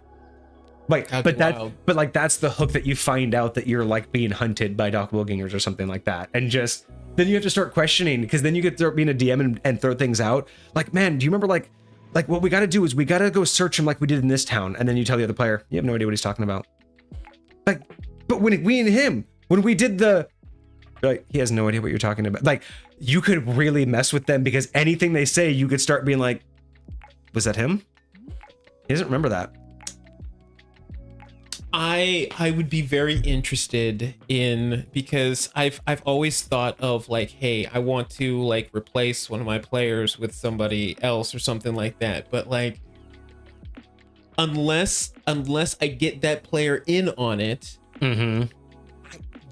because otherwise I'm coming to one of my players as one of my other players. Yeah. And if I'm trying to RP them, I'm like, why aren't they RPing it? Like, why aren't I interacting with them? And that's where you have to have the whole, do you really want the player shock, or do you just want the cinema? Do you just want the plot to be this, yes, right? Yes. Because that's a big deal, right? Deciding whether you want the player shock value, is that important, or is the narrative important? Because sometimes if the narrative is more important, you just have to get everyone on board to just play through it, right? Like, hey, sorry, no surprises. This is what's happening. Like, pull the person aside. Like, you're the doppelganger. Yeah. Sorry, you've been a doppelganger since then. Your character's been like, sometimes that's just necessary. Other times you can spring it on them. Like, it really just depends upon, again, kind of like that trust system. Is it really going to destroy a lot? I mean, I like the idea of surprising them with it. So like in the very first instance, like they're just playing this doppelganger and they don't realize they're a doppelganger, but then because something would have had to have happened to their actual body, they would find out. Like that person, like they still gonna have to game whatever is going on while everybody else is doing this. So they might as well know. But especially if they're good at keeping a secret, because that is juicy. That is juicy. Yeah, absolutely. Philippa says they've calmed down with their backgrounds now. Their characters are very more chill. That's fair. That's very fair.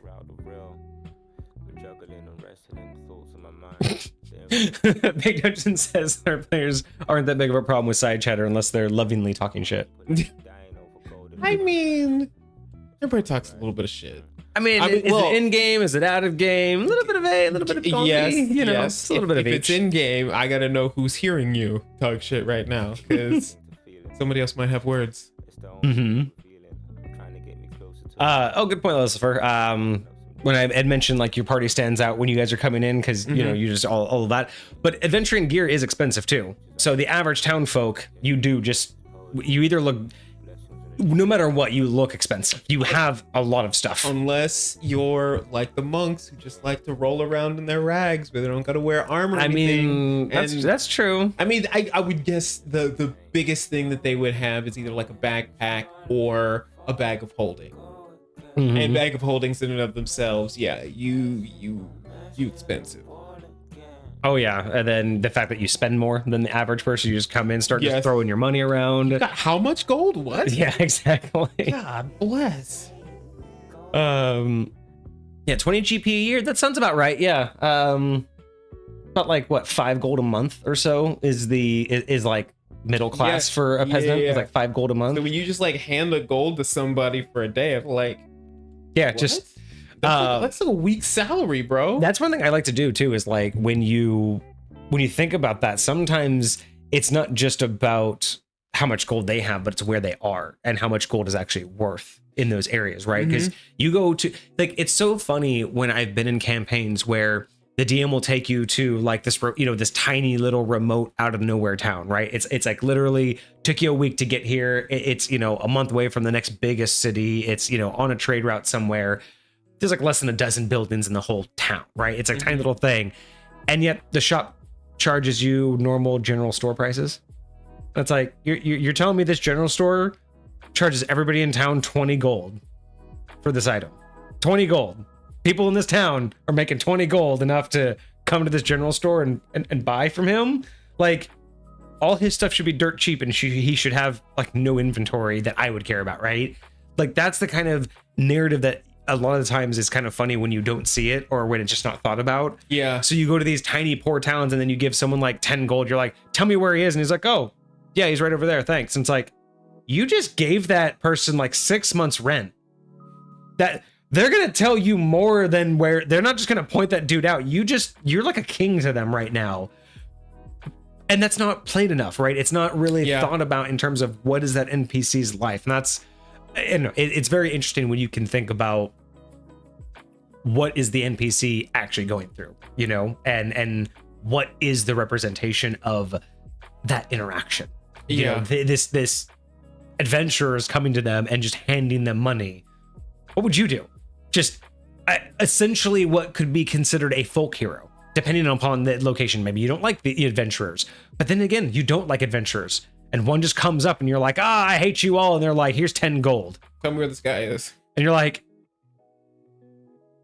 that, again, you're holding months of income and you're just like, yeah, okay, I'm going to eat well tonight. I feel like it's an underutilized thing. So I think perspective is a big deal for NPCs. Big Dungeon says they stopped worrying about economy because they got so much else on the DM brain. Yeah, to be honest, that's 100% true. And that goes back to something I mentioned a couple of episodes ago, but like it really goes into what type of gameplay do you want to engage with, right? You know, some people don't want to worry about encumbrance. Some people don't want to worry about rations. Some people don't want to worry about travel time and all that other stuff. But other people, I want random encounters when I travel, you know, that's where I get a lot of, you know, so it really just depends on what you and your players care about engaging with. So that's very much fair enough. Oh, ooh, Hoylapa coming in with a clutch campaign idea. Because I was talking about like, you know, a hook is doing the doppelganger like overnight thing with the party. I like this one a lot better. Have the hook be that they get to the town and see how long it takes the party to realize that the entire town's only one gender. How many descriptions, how many people do they have to look at? How many times do you have to make a drop that they're only seeing one specific gender until they start to pick it up? It's like you go there and it's like, oh yeah, you see the townsfolk, you know, they're going around, you know, it looks like there's, you know, like let's say it's male. It's like, oh, it looks like, you know, some are going off to the mines. Like, you know, you see a couple of the men going off to the mines. You see the blacks, the blacksmiths over there. You see some men going off to fish. It's like, oh, well, we're going to go to the baking. It's like, yeah, you see a couple different bakers. You know, it looks like the oldest one, you know, looks like he's in his 40s. It's like, where's the youngest one? Oh, it looks like he's, you know, maybe like 19. Just how many times you have to be like, until someone goes like, wait a second, is there any female here? Like, I'll bet you most players, it would be the tavern. You go to the tavern, sit down, and if you say, you know, you order drinks from the bartender and then the waiter comes up, that's when you would probably hear it. No barmaids? Who can I hit off? Because I think that's the one thing that's going to cue the standard D&D player is if you say waiter, it's going to be like, wait a minute, I haven't heard a single female the entire time we've been here. And that's where I was expecting one, right? Because if you keep, they're going to subconsciously have heard you. But I don't think they're going to have picked up on it until until it's obvious that they should have seen one. So I love that. That is such an interesting hook. That's a very cool idea. Now you have to take that hook and figure out the explanation. Why do they only have one gender? That's where the next level of being a DM is. It's first level of DMing is coming up with those nice hooks. The second level is now you have to expand that hook into a good, valid reason and something worth exploring. Man, that's such a good one. Oh, Lucifer. Plot twist. It was only one doppelganger. Just went room to room. That would be even a worse mindfuck. Then them thinking the whole town's like overrun with doppelgangers, you start to make them really freak out and think everyone's a doppelganger in town. Then you find out it's just one dude. It's like just the barkeep. Imagine like everybody they run into looks like somebody else. They walk over here. There's a guy manning this shop. Over here. The doppelganger has just learned everybody's form, so wherever they go, they just turn into somebody else, and you just keep freaking the fuck out. Imagine a doppelganger that's a teleporter too. He can just teleport wherever he needs to be. So we're like, exactly. Like, there's no way you could convince the whole party, the entire town, is doppelgangers, and just to have it be one. If you plan that right, that's so bad. Oh, this is beautiful. I hope I do a People's Paragon game every month, and I really hope none of them are watching right now because I'm totally gonna use this. Yeah, Robin Hood and his merry men were an adventuring party. Write this down. We need that as a topic. So we have we have similar topics, but we need to turn Robin Hood and his merry men into.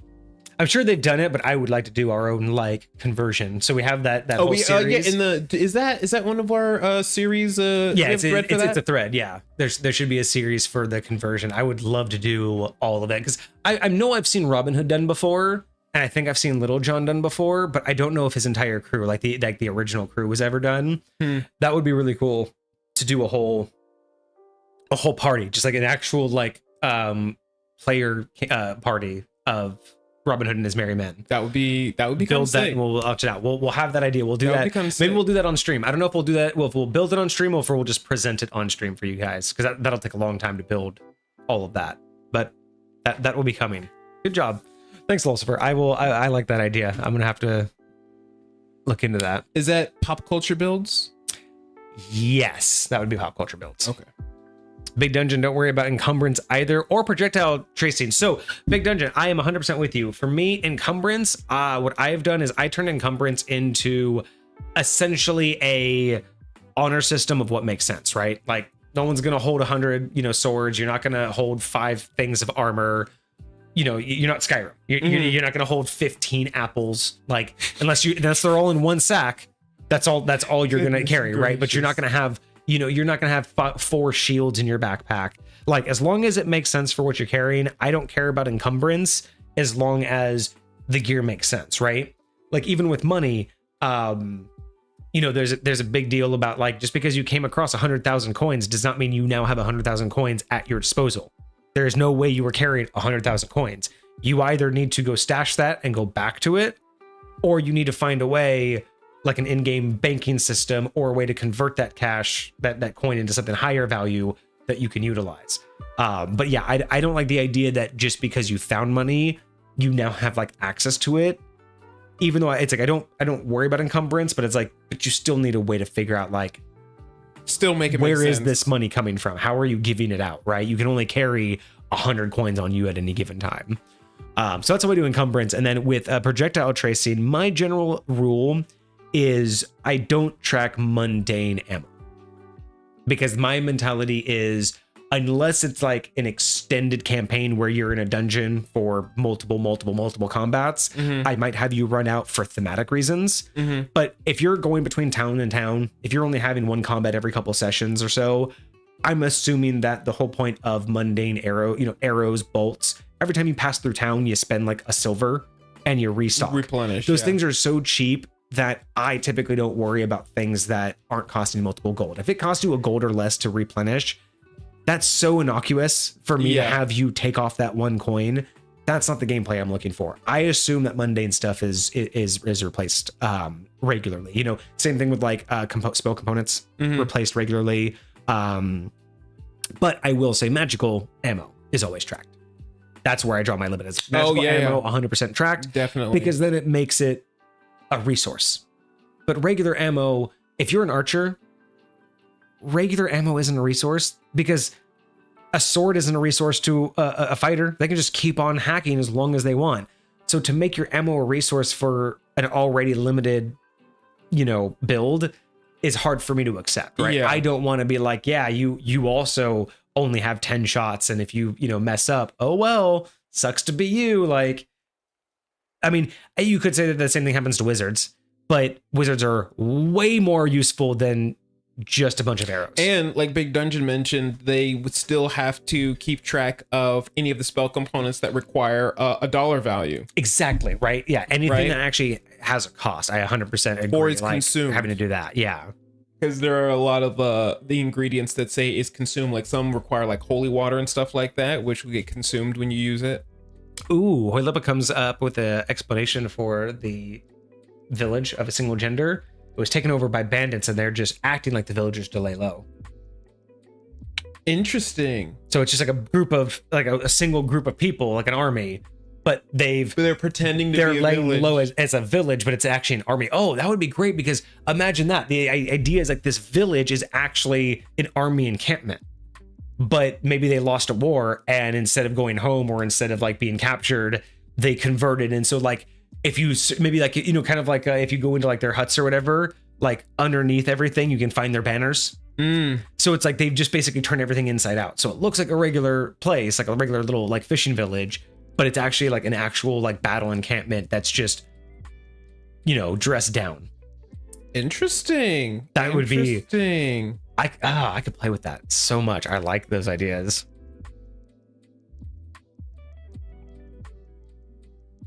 Yeah, good point, Illustrator. Yeah, you can have the encumbrance automated with digital character sheets, but I don't know.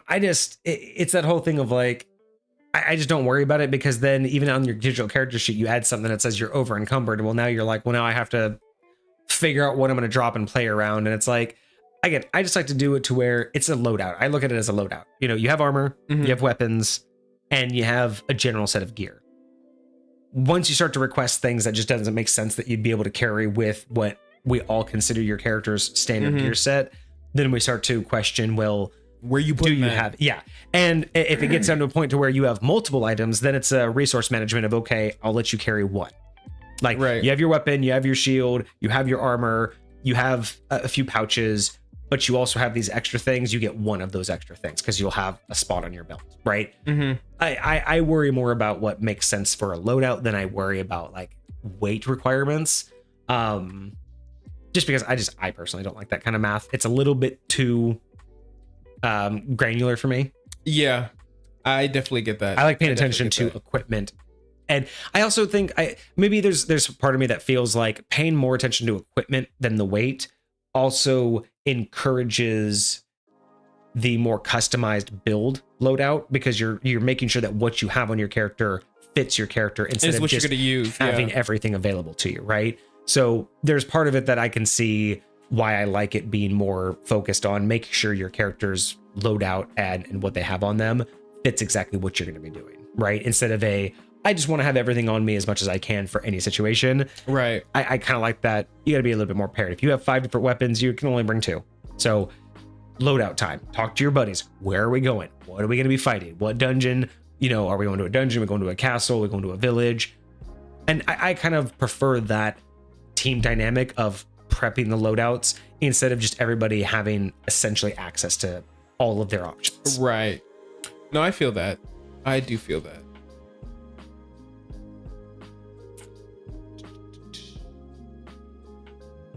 Only track special arrows. Yeah, that's exactly kind of how I look at it. Is anything like +1 or like so anything that's like has an effect like fire arrows, magical arrows, poison arrows. Any now, granted, if you poison an arrow, like dip it in poison, that's one thing. But if you have like arrow, like tracking the doses that you're able to coat your arrow tips with, I will 100% track the dosage. Yes. Or if you do 3 of them, then you have 3, and that's what we'll track, right? Yes. Or bolts that have like the syringe. Weird side question: like, how long would you say something like that lasts? Like, could I put those arrows back in my quiver, or do I got to use those immediately? So. That's actually, I don't know what the general consensus is. I think there is a rules as written time limit, but I don't think it's ever really addressed because it's typically not that big of a deal. I want to say the time limit is it's either an hour or a day.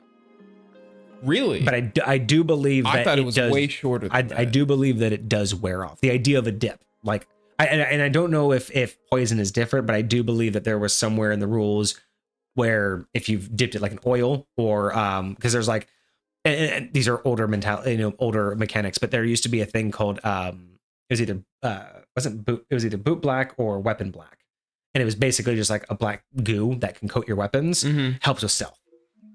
So you can basically because you could basically have your weapons out and not get any like issues with stealth or get a stealth bonus for having blacked out stuff, but that only lasted for so long, and then once you attacked with it, it would come off.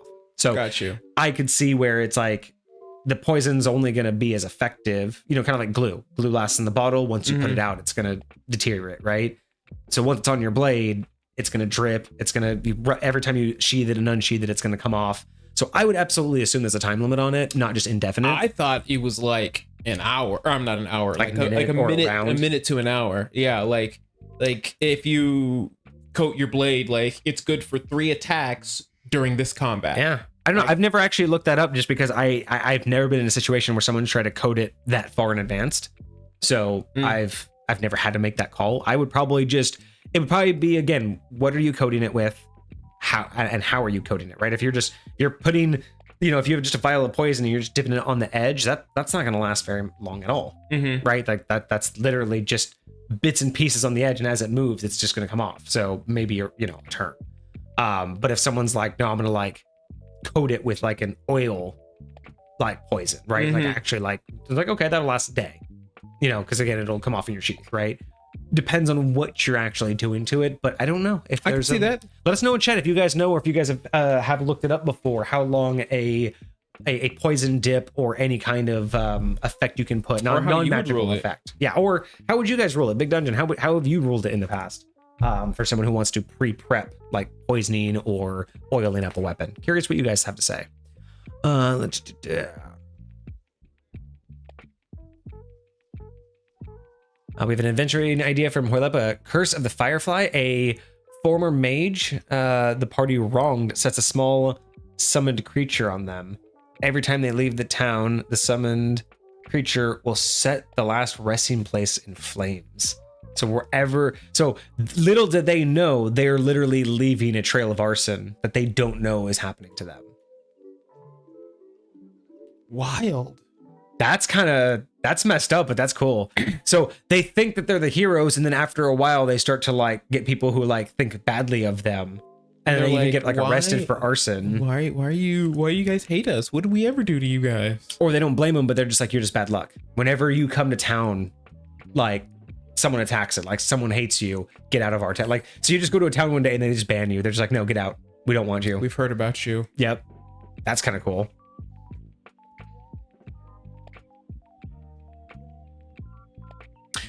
So good point from Lucifer is like some gritty rules that actually used to be in play as early as first and second edition were weapon durabilities. So in first and second edition, there were rule sets. Not so much optional, but they were definitely treated as optional. But there was durability. So just as where like clerics had to pray every morning for their spells, wizards had to memorize their spells every morning. Basically, anyone who had a melee weapon was also expected during that same hour upkeep. They had upkeep, sharpening their weapons, oiling their, or if they had like wood or whatever. But general upkeep, everyone had their own version of it. in order to justify why everyone stayed around camp for the first hour, right? Right. And that was the idea of everyone's upkeep. So yeah, tracking durability, I would like to see that come back to D&D. I would actually like to see 5th edition really come out with an optional rule. I wouldn't want it as a core rule, but I would like to see them come with a variant rule for how to track weapon durability. And just as a small little piece. I mean, I usually like to add it as an RP mechanic, but I do like this idea that, you know, maybe you could track it to where, oh, here you go. Every weapon has HP, aka durability, and it loses 1 HP for every X number. So like 10%. So for every, 100 HP it deals, it loses one of its own. Or for every 50 HP it deals, it loses one of its own. Or if you want to get really crazy, every 10 HP it deals one of its own. So even in one single fight, you could end up destroying your sword, which is actually possible if you know. So you could kind of do something like that, which would be a very easy thing to track, right? It's for every so many points. It just takes a point of durability. Do a lot more when you like crit and stuff, because that's what I was thinking. Like if you would do a critical strike. Although, see, that's weird though, because for something like I genuinely feel like for something like a katana, like it would have a very different effect, a critical hit, than for something like a greatsword. Or what if, maybe you could say critical hits don't damage it because they're, exact. So maybe those don't do any durability loss. You could also say that maybe hits, maybe you don't like the idea of hitting, right? Because, you're typically hitting flesh or you're getting a good strike. So maybe it's every time you miss. Every time you don't hit someone's AC, you lose a little bit of durability. It's the clash of the swords. It's bouncing off their armor. It's missing them and hitting the dirt. It's those little nicks. Stone wall or something like that. It's those little nicks, those little cuts, those chips in the blade over time because you missed, because you're hitting armor, because you're clashing against metal. Same thing with I actually kind of like that better. You can even do the same thing with like wooden weapons, like bow staff. Like, you can have like the character with the staff. Yeah. After so many misses, it's gonna splinter and crack. You have to oil it. Maybe you actually have to like repair it or replace it at some point. I think the idea, because we've talked about scaling mundane weapons before. That was an episode where you can keep a weapon with you longer by having it level up with you.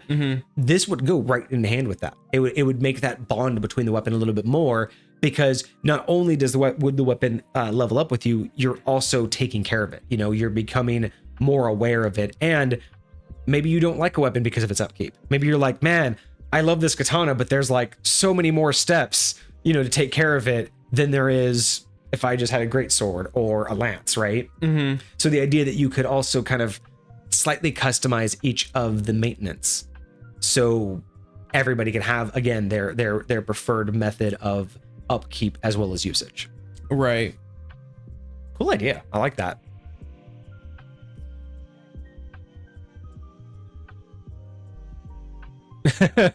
Big Dungeon's not a huge fan of that, though. Of what? of the weapon durability. Oh no! Again, another thing to track. Like I said, yeah, it doesn't sound like that's the direction that she's looking to go.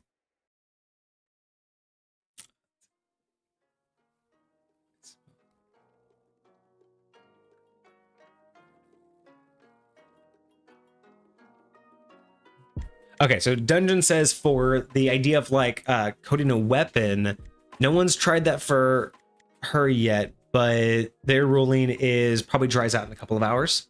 Okay. So like a poison would dry out. Philippa says poison weapons, the last time dealt with them, gave the player a magical staff. The weapon inside, gave him a magical shaft. The weapon inside the shaft would be poisoned, but not know what the poison was. Okay. Well,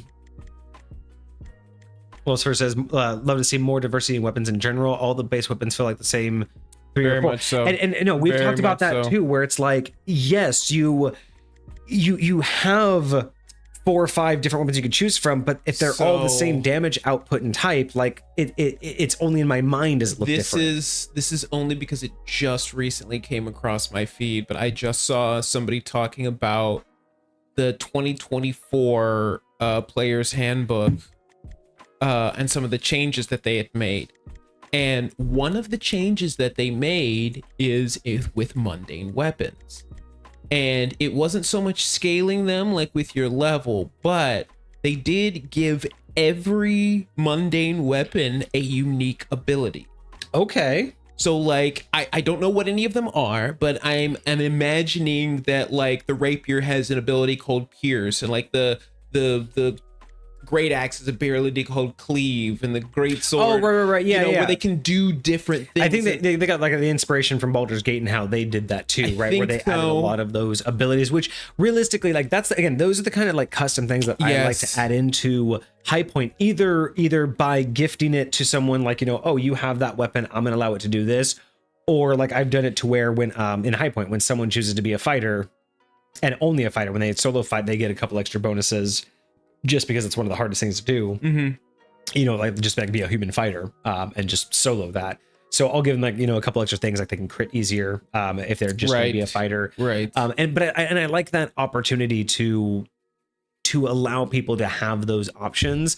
And I like that they're applying it to weapons, because I've always liked, players to come up with their own, like, I want to be able to do this. And it's like, oh, that's not normal. That sounds good. That's unique to you. But yeah, being able to have at least different weapons do different things. I'm excited for that, because I want to see more diversity and I want to see more opportunities to use these weapons as they are. But one of my concerns, one of my hesitations for why this might not be a good thing is if every weapon has one thing it can do, it still is going to entice people to want to carry as many as they can with them, because they'll want different things for different situations, right? For instance, like cleave, being able to hit more than one enemy, while great, may not always be beneficial. So if you have another weapon that can also, like do something where it causes bleeding and they can do more damage, you might also be tempted to carry that around when it's like a bigger, enemy, right? So the diversity is nice to see within all, or against all the weapons, like compared to each other, but I'm worried that it's not really going to bring out the customization and individuality with the players. So yeah, I maybe it would have been interesting if they had like a choice where it's like, no, because then you get too pedantic. You get all specific to what each individual weapon can do. I like the idea. I like where they're going with it. I think it's a good concept.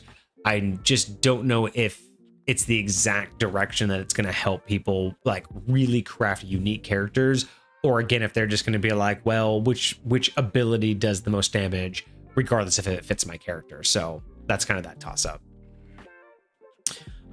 Yeah, I like the idea of also inhibiting players based on their options, right? Like if a player has like a longsword or say a katana or something, and they're in close quarters combat, I like to give them disadvantage, especially before they even get the weapon out, because you're gonna have disadvantage pulling it, getting your footing right.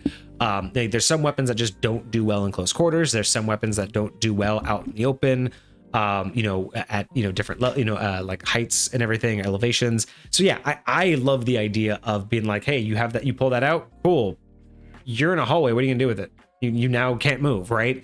If you have a 6-foot weapon and you're in a 7-foot tall room, you're not swinging it around.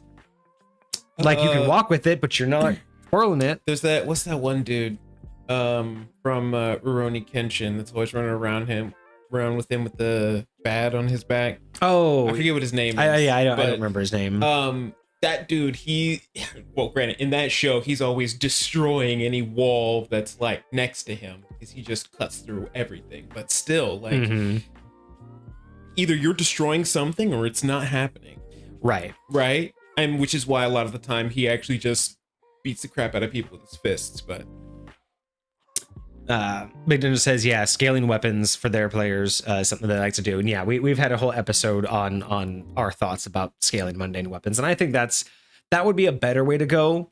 And, even the option of being able to have a choice instead of just by the weapon, but like, scaling up the weapons. Lucifer even says something like a tech, like a skill tree. So as you upgrade with this weapon, you can do different things with it, which, I kind of like, you know what I mean? Like I like the idea that for, every so many levels, a certain weapon that you're using. That would be sick.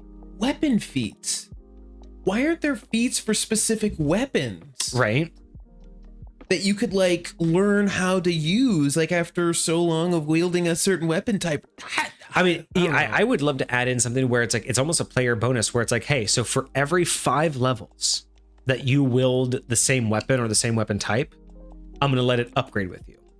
So that's it's definitely if you put that down, like, maybe if you pick up one other weapon during a combat, that's one thing, right? Mm-hmm. But if you dedicate yourself to using a certain weapon every 5 levels, let's add a feat to it, right? That's like your bonus for dedicating yourself to that weapon. And those feats would just increase into these things. Idea. I would be down with that if somebody, if we wanted to add that to High Point, I would totally be down to add weapon feats. Yeah, because I already encourage people to keep a same weapon because of the weapon proficiencies, right? Mm-hmm. The way that I do it keeps you in line with the certain types of weapons, but weapon feats I think would give more benefit to that, give people more of an opportunity to customize and go out of their way. So yeah, I'm gonna really think hard on doing like weapon feats that are because we've seen class feats before, but I really do like weapon feats. I mean, man, we should do a whole episode on just what type. I mean, you don't get racial feats as you level up or get older. There's no feats based on age, or there's no things based on like age. Like there's a lot of different avenues that we could go down for what isn't being addressed, right? As you go. But we also have to keep in mind what we've always done before, where you have to balance that out with, is it adding to the game and enriching the game, or is it just making the game more things to track? Specifically with weapon feats, I think that'd be fine. Yeah. I think that one is going the right direction, because there is a huge missed opportunity. I can't tell you how many people I talk to who say, and again, I do believe there's a lot of ability to make things better with the players themselves, but combat feels like I rolled a hit, I miss, okay, next person's turn. I rolled a hit, I miss, okay, next person's turn. Like, and it's just this cycle of nothingness is happening, unless you're a spellcaster who's got a plethora of spells to choose from. You really just got one thing you can do. Oh yeah. But this would give any melee fighter, or even potentially, like, I like the idea of like a longbow, like a double knock, where you can like knock 2 bows and like shoot 2 people with one arrow. I think that would be a sick weapon feat, right? Interesting. Like, so it's not just melee weapons, but it can be ranged weapons as well. Yeah, I think every weapon could have definitely their own. Yeah, I know. I think that adding that in would actually be relatively good. Weapon feats for sure.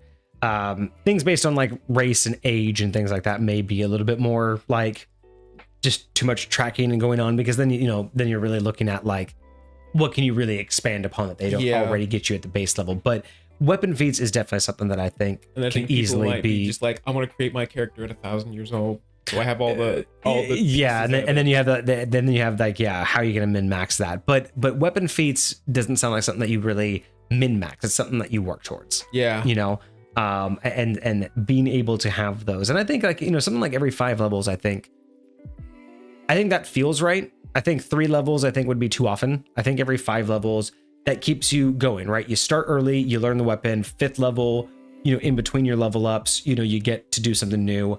By 10th level, you're mid game, you get an extra feat. By 15th level, you're getting towards that end game, and then 20th level, you get like the ultimate ability of that weapon. And I would agree with that. I might even say something to the effect of like, maybe in between those 5 levels, you get like an enhancement to one of the previous levels. Like, maybe you can add another person to your cleave instead of just going through 2 people. You can now go through 3, right? Or maybe you just increase the damage die by 1 or something like that. Just something. I think I would keep those as their own. Like, again, if you got cleave at 5th level, 10th level would be the one to open up. I don't know if I would add any more than like 1 every 5 levels, because it's already a lot. Like it's a missing mechanic to have feats with the weapons, but I think adding like 4 throughout your whole level up process, I think that's plenty.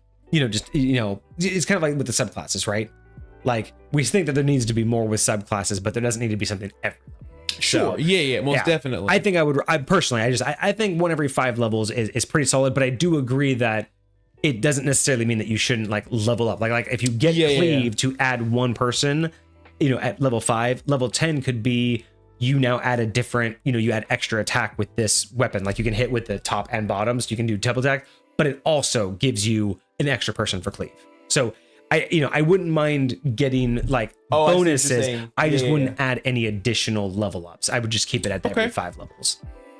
But I do like this idea. I'm definitely gonna think hard on this, and we might actually present it on stream. But I'm definitely gonna start looking at what feats for what weapons. That's very cool. There's a crap ton of weapons out there. Yes, we're gonna think of 4 feats per weapon. Oh, that's gonna be such a project. We got this. Future projects, y'all. Future projects. Big Dungeon says, yeah, having dagger. Having the Witcher be the Witcher and carry 3 swords. Like, hey, if you can justify a getup, the armor and the getup, I wouldn't mind you being able to justify it, right? Like, I always love being able to carry like 9 daggers on me as long as I can get the bodysuit to work with it. But it's also just it's a lot of, does it make sense, right? Mm-hmm. Can you actually make it work, or are you just trying to get away with video game logic of I have 5 swords, don't worry about it, you know? Because even trying to say you have 2 on your back, you know, 2 swords on your back, 2 swords on each hip, and then you just carry a sword around. I'm like, I just don't buy your character's that never gonna get fatigued. You know what I mean? That's just, you don't have good dexterity. You're gonna have disadvantage on everything you do because you have 2 swords hanging off your back. You're not gonna be rolling around. You're not gonna be crouching down. You're not gonna be like stealthing. Like if you've ever walked around with 1 sword on your hip, just like at a Ren fair or anything, that's just fucking annoying after a couple hours. Try having a bunch on you.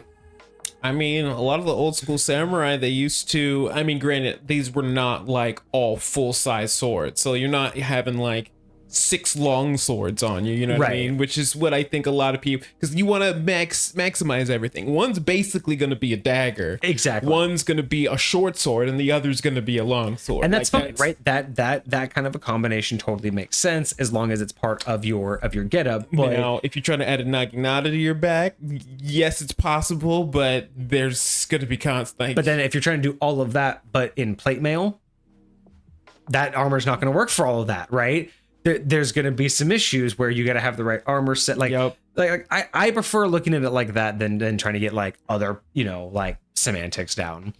But I do agree with that. As long as you can make it make sense, I'm here for it.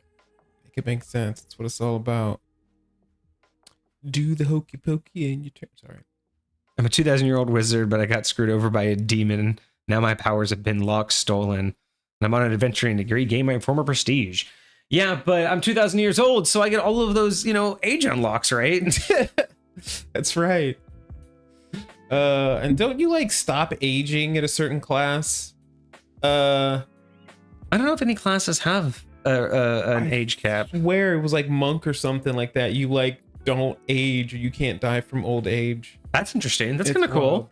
Just like pull like a Master Roshi and just live forever. Lightweight. It's a freaking beast. All right. Well, where are we at here? 2-hour mark. Did we get to the second topic? No, we just kind of started chatting with chat. Like which I'm totally fine with. That's fine. Like today was just kind of a chill day, and I'm glad that we got a bunch of people. If chat's engaging, I'm here for it. But I was just making sure I wasn't going crazy. Oh no, I would much prefer just talking with chat than ranting. But yeah.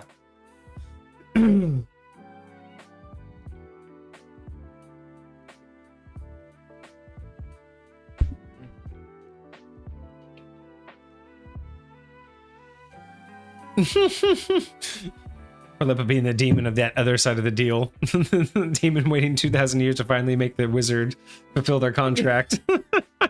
Wild. Yes. All right. Well, shoot. I mean, I don't know. It's it's only Friday. It's 2 hours in. I got time if you want to do one more. All right. Let's try this other topic. Okay. Let's do. Okay. Well, 3 other topics. Choose your favorite.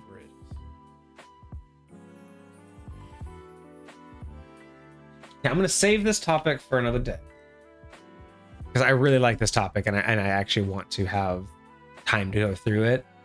So I am going unmark that one. Please. Yeah, I'm gonna unmark that one. So we're gonna do that one later. We've done side chatter. Okay. We're gonna do roleplay one later. I'm just why am I working harder instead of smarter? Okay, we might be able to do the two of these ideas. This one will probably be the easiest, like the quickest to kind of go over. Okay. But so this isn't so much a homebrewing question in terms of creating a homebrewed item of sorts, but lore wise, I want to bring up the idea of what is a good time, reason, situation, event. When is it good to create a cursed item? Like not just like a homebrew where I want to create an item that's cursed and we have to balance out the curse and no, but like how often do we talk about the lore reason behind cursed items, right? There are cursed items, they do things, they're good plot points. But when do cursed items get created, right? Like when do you create a good cursed item? What is a good lore reason other than, the wizard, the evil wizard, like did a bad spell or the curse spell, right? Like a curse spell, like, because we think about there is the curse spell, but then we pick up these cursed items. But what's the reason they're cursed? Why did they get cursed and why do curses happen? I'll say there's potentially a million different ways you could go about this, but one of the biggest things that stands out in my mind is items that have survived catastrophic events. Good one. That's a very good one. Yeah. Right. So like imagine there was a calamity, like imagine any artifact from the war, many of the older artifacts are still technically findable and they are way different than they were when they were created. And I think that like what the curse looks like should very much be reflective of what it went through. Very, and again, I wouldn't call almost it like curse. almost like Warehouse 13 level. I'm not super familiar. My brother in Christ.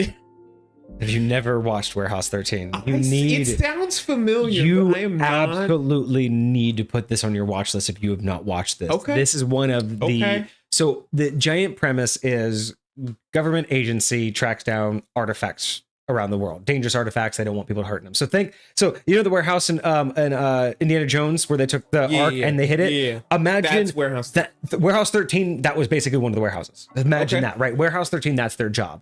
I think that even in Warehouse 13, I think they even did a comment about that. That's hilarious. But the artifacts they find are exactly like what you talk about. So there's one of the artifacts I remember. There's a plank. It's like an old rotted piece of plywood, or not plywood, but like a 2x4. It's like an old rotted driftwood looking thing. It's from the Titanic. So when it's like held or put on someone, they drown. So it can drown people.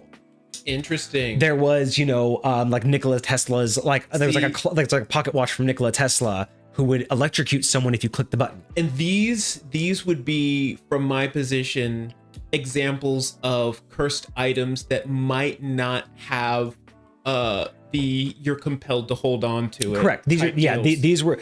Most of these in Warehouse 13 were just cursed. Some of them had good purposes, like sure. Like the thing didn't happen to you, like you were able to make the thing happen to someone else, right? So but that was the whole premise. Amazing show, definitely worth a watch. Okay, I'm here for it. But yeah, it sounds like, so I'm totally down with that concept of a cursed item that just happened to go through something and that event put an image onto it, right? Yeah. It reminds me of Love Murder Rose's how her Kintsugi's resolve. Yes, exactly how it just became. And that's what I like more. I like more items that came from like the passing of someone and then their essence went into it, or a traumatic event imparted like an image on it. I like those more than just someone put a curse on. Or divine curses are one thing too, but like the idea that just someone had the magic spell and they were just like, this has a curse, go by. I mean, I even like the idea of of something like, hey, these two people made like a pact, and this particular item was like the sealing of that pact, right? And then one of them broke the pact, and now that item is now forever cursed in some way, shape, or form. You know, very potentially related to whatever the pact looked like in the first place. But I don't know. I think this is a very interesting concept just in general, of like what curses things and where curses come from. Like to be honest, I really like the idea in if you've ever watched the anime, what's it with all about the curses? Really big one, Jujutsu Kaisen. Yeah. Well, and Losar had an idea of like you could make curses super common, where cursed items are just the byproducts of enchanters who don't know what they're doing yet. So every failed enchantment becomes a curse, or you know, like a low level curse, or it's like the one right before they got it right. It's like the last one they failed, but they almost got it right, so that it actually got imbued with magic, but it was the wrong magic. I mean, I do kind of like the idea of them screwing up enchantments, they're like almost items. Like imagine a wand of magic missiles, but one of the missiles always targets you. Right? Like something small like that. Like I was trying to do this, I was trying to imbue this in here, but for whatever reason, I did something and it connected one of the targets to the user, and so I can't undo it. So either I throw it away, or maybe somebody I do like that they're screw ups too. That's a good idea, because again, just having them intentional, like someone intentionally put them out there, gets kind of old. I kind of like this idea that they come into existence somehow. Big Dungeon is saying that they haven't added anything yet, but they want to. I will say this: Supernatural is an absolute fantastic resource for things like curses, magic, rituals. I really like looking at how Supernatural has done things, and in fact, actually, something that I took out of Supernatural is specifically for Vixie's campaign. So Vixie's character Ness went after the Dragon Scale Pendant. That was her whole campaign, and it was locked away because people could track it. Right, they knew where they could track it, but it was locked. No one could find it. So that was kind of the why couldn't they find it? Well, it was in a box that basically shut it off from being scryed upon. Well, the box in-game's description, as well as how it works, was modeled specifically, Big Dungeon, after the box that contained the lucky rabbit's foot in Supernatural. When they came across the rabbit's foot, they're in their dad's, remember? That's right. They found in the journal their dad's storage unit. They went to the storage unit that was booby-trapped, and there was that box that had all of the markings on it, and then when they opened it, it was basically to contain the magic of the rabbit's foot. And then that whole episode happened. Ensued. But that box is what gave me the idea for the box that contained the heart scale pendant. It was a very similar metal box contained with a certain type of metal and was imbued with runes. And it was literally because I remember that episode from Supernatural. I'm like, I liked that box. I'm going to use that. Heck yeah. And I had an item that needed to be hidden, and its power needed to be, withheld. So that's where I got it. But yeah. Do it. Like Supernatural's great. Another fun one. There's an actual idea, like a super deep dive that that technically in game no one knows about. In High Point. Okay. There's actually a mechanic in High Point that is so old nobody knows about it except for Zenith. Wild. And it comes from basically, it's a modified version of when they summon demons in Supernatural. And it still exists now? Theoretically? Yeah. Interesting. It's just a power that Zenith realized no one should he doesn't want anyone to know about. But I don't need to mess with this. Yeah. So, Y'all just leave this alone. But please. Technically, in High Point, there exists ancient knowledge, like again, only known to Zenith right now. Right. But similar to how like they can do rituals and summon demons and then hold them in the pentagrams. It's a combination between that. They did a lot in Charmed too. Yeah. So between that, how Dresden does it, as well as a couple of the things about how Dresden does summonings, how Supernatural does summonings, and a little bit of just Full Metal Alchemist alchemy thrown in. Yep. In High Point, there are essentially ancient symbols. Essentially, it's kind of think of like in Supernatural, they have like the angel wording, like the angel words or the language. It's kind of like that, where if you're able to draw the symbol a certain symbol correctly, you can summon any entity, including gods. Wild. So if you knew what you were doing, wild. So just like in Supernatural, when they can like bind like a demon like in that circle, you could basically do the same thing. It's almost like knowing their name. It feels like. And that's it's a combination of magics, but essentially, Zenith did create it, and then he realized, I'm never allowing this out of my head, but because he created it, it exists. So it's there, but no one has access to that knowledge. That's probably a good thing. But yeah, it's I 100% agree that taking things from really good sources is helpful. Big Dungeon says they steal shit from both Dresden and Supernatural too. Yeah, I mean, hey, Dresden basically is the entire backbone of my magic base as well as my Fey realm and how the Fey realm works. I've taken the entire like I still have D&D Fey and all of the Fey aspects, like, you know, the like Feywild and everything in D&D lore, but how it connects and how like the planes connect and everything. I've definitely adopted like the never concept from Dresden and how all of that actually works in fairy, and even the hierarchy of a fairy is also highly input. I mean, I mentioned this before, but Big Dungeon, I don't know if you've ever mentioned it, but Kage's character, Dobbs, is actually met Queen Mab, Dresden's version of Queen Mab. So definitely a lot of it was one of those meetings that was incredibly ignorant and yeah, he had no idea what he was doing. Made a deal that I wasn't supposed to. Ooh,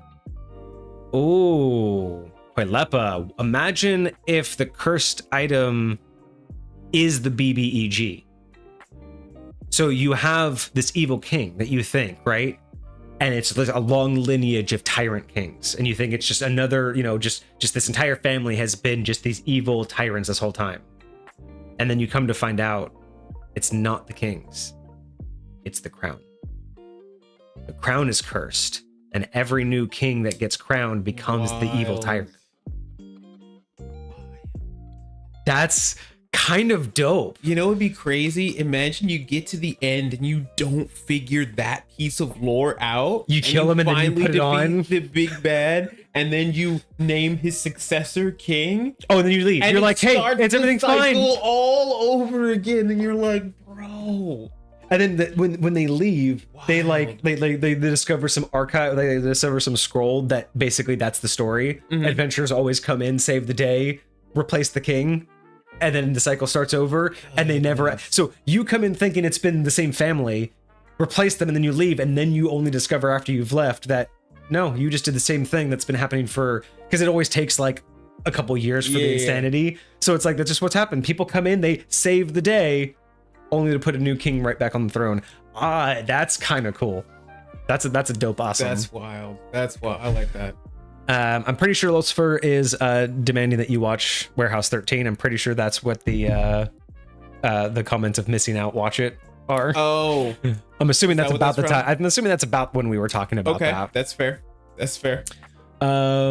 Isn't it similar to the X-Files? It was kind of similar to the X-Files, but I did watch the X-Files didn't really like have like a lot of the items or, you know, the artifacts that was so more much. Supernatural events, aliens, and the individuals and all of that. But still very, you know, still very similar in the sense that it was always, you know, the never quite sure and always having to keep it from the public's mind, right? It's always, but you know, just it's always safer the public doesn't know. Exactly. Oh, cosmetic curses are funny. A sword that makes you lose all your hair. Like, those are always unique cosmetic options. A coffin nail that attacks undead. Like, it's alive? That would be interesting. Yeah, I don't know how that one technically would work, but that would be interesting. Interesting. Ever see a show called The Lost Room? No. It sounds like it's a similar premise to what you were describing earlier, but yeah, I don't know. I've never heard of The Lost Room. Okay. Neither. Good cursed item could be a nice addition for NPC. A paladin on redemption is forced by his religion to use like a cursed weapon. Interesting. Okay. So forcing a paladin to like use a cursed weapon. Oh, like imagine like it's a church, say to like Vecna or something like that, and they have some weapon that like their primary champion is to wield, like, but it is cursed. It's a their cursed religious weapon. artifact or whatever, but it happens to be cursed, and maybe like they that. want it to be cursed. Maybe it's supposed to. That's how you do your thing. Maybe the curse is you have this weird connection to Vecna, and whenever he commands it, you will like attack somebody he wants you to attack. I don't know. I know. I kind of dig that actually. Yeah, that could be very cool. I like these ideas.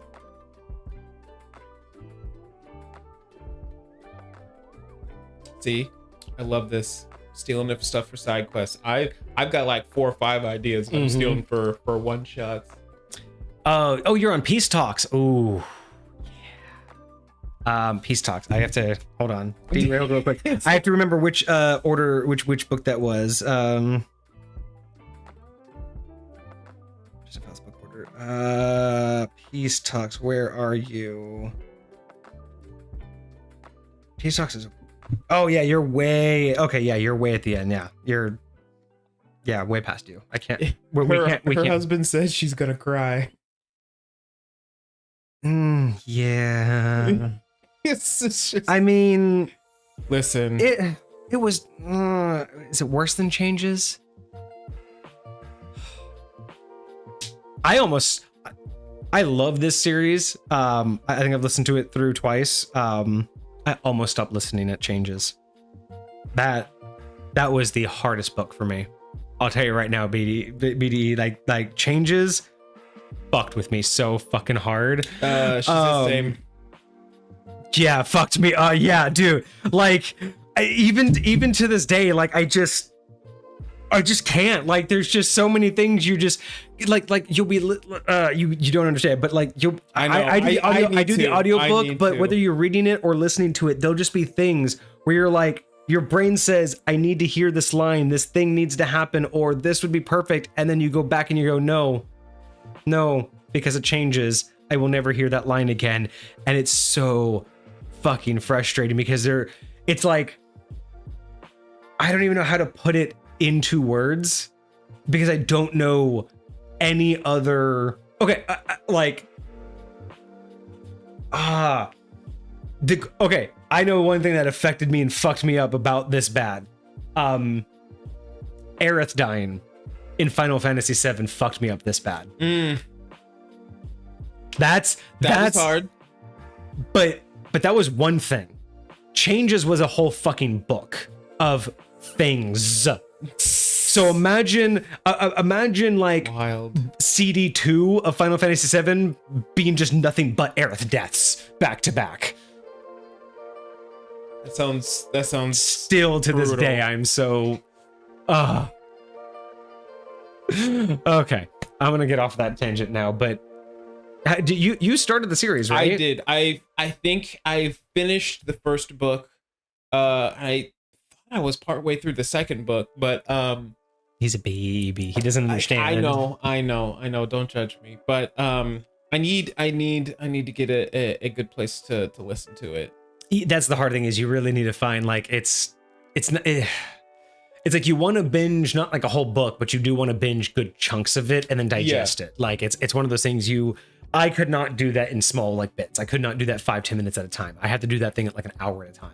We used to do it on road trips. Whenever we were in the car, we would play it because then I could just sit there and digest it. And I got to re-listen to that whole fucking series, man.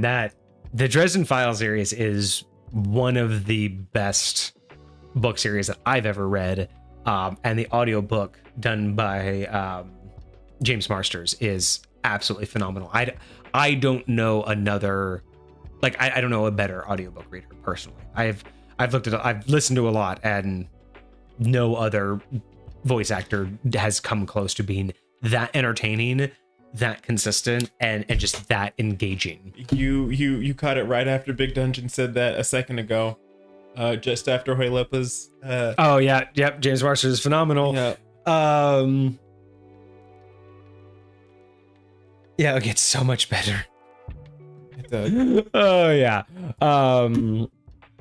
Oh man, I've got to re-listen to this. But yeah, Big Dungeon, it's so funny because Dresden series is absolutely just one of those ones. I mean, basically it's Dresden, Supernatural, and Doctor Who are the three like biggest influences for High Point.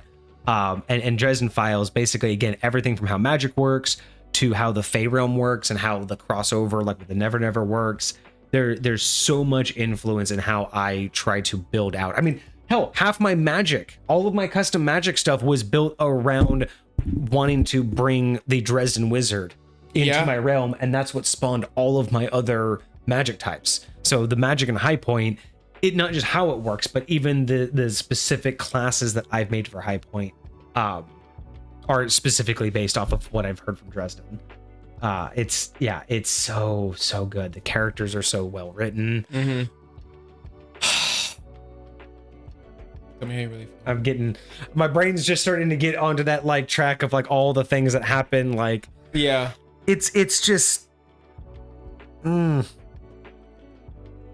Anyway, listen to it. If you guys have a chance, Dresden Files series, check it out. It's like 20 books, but it's 100% worth doing the slog through all of them.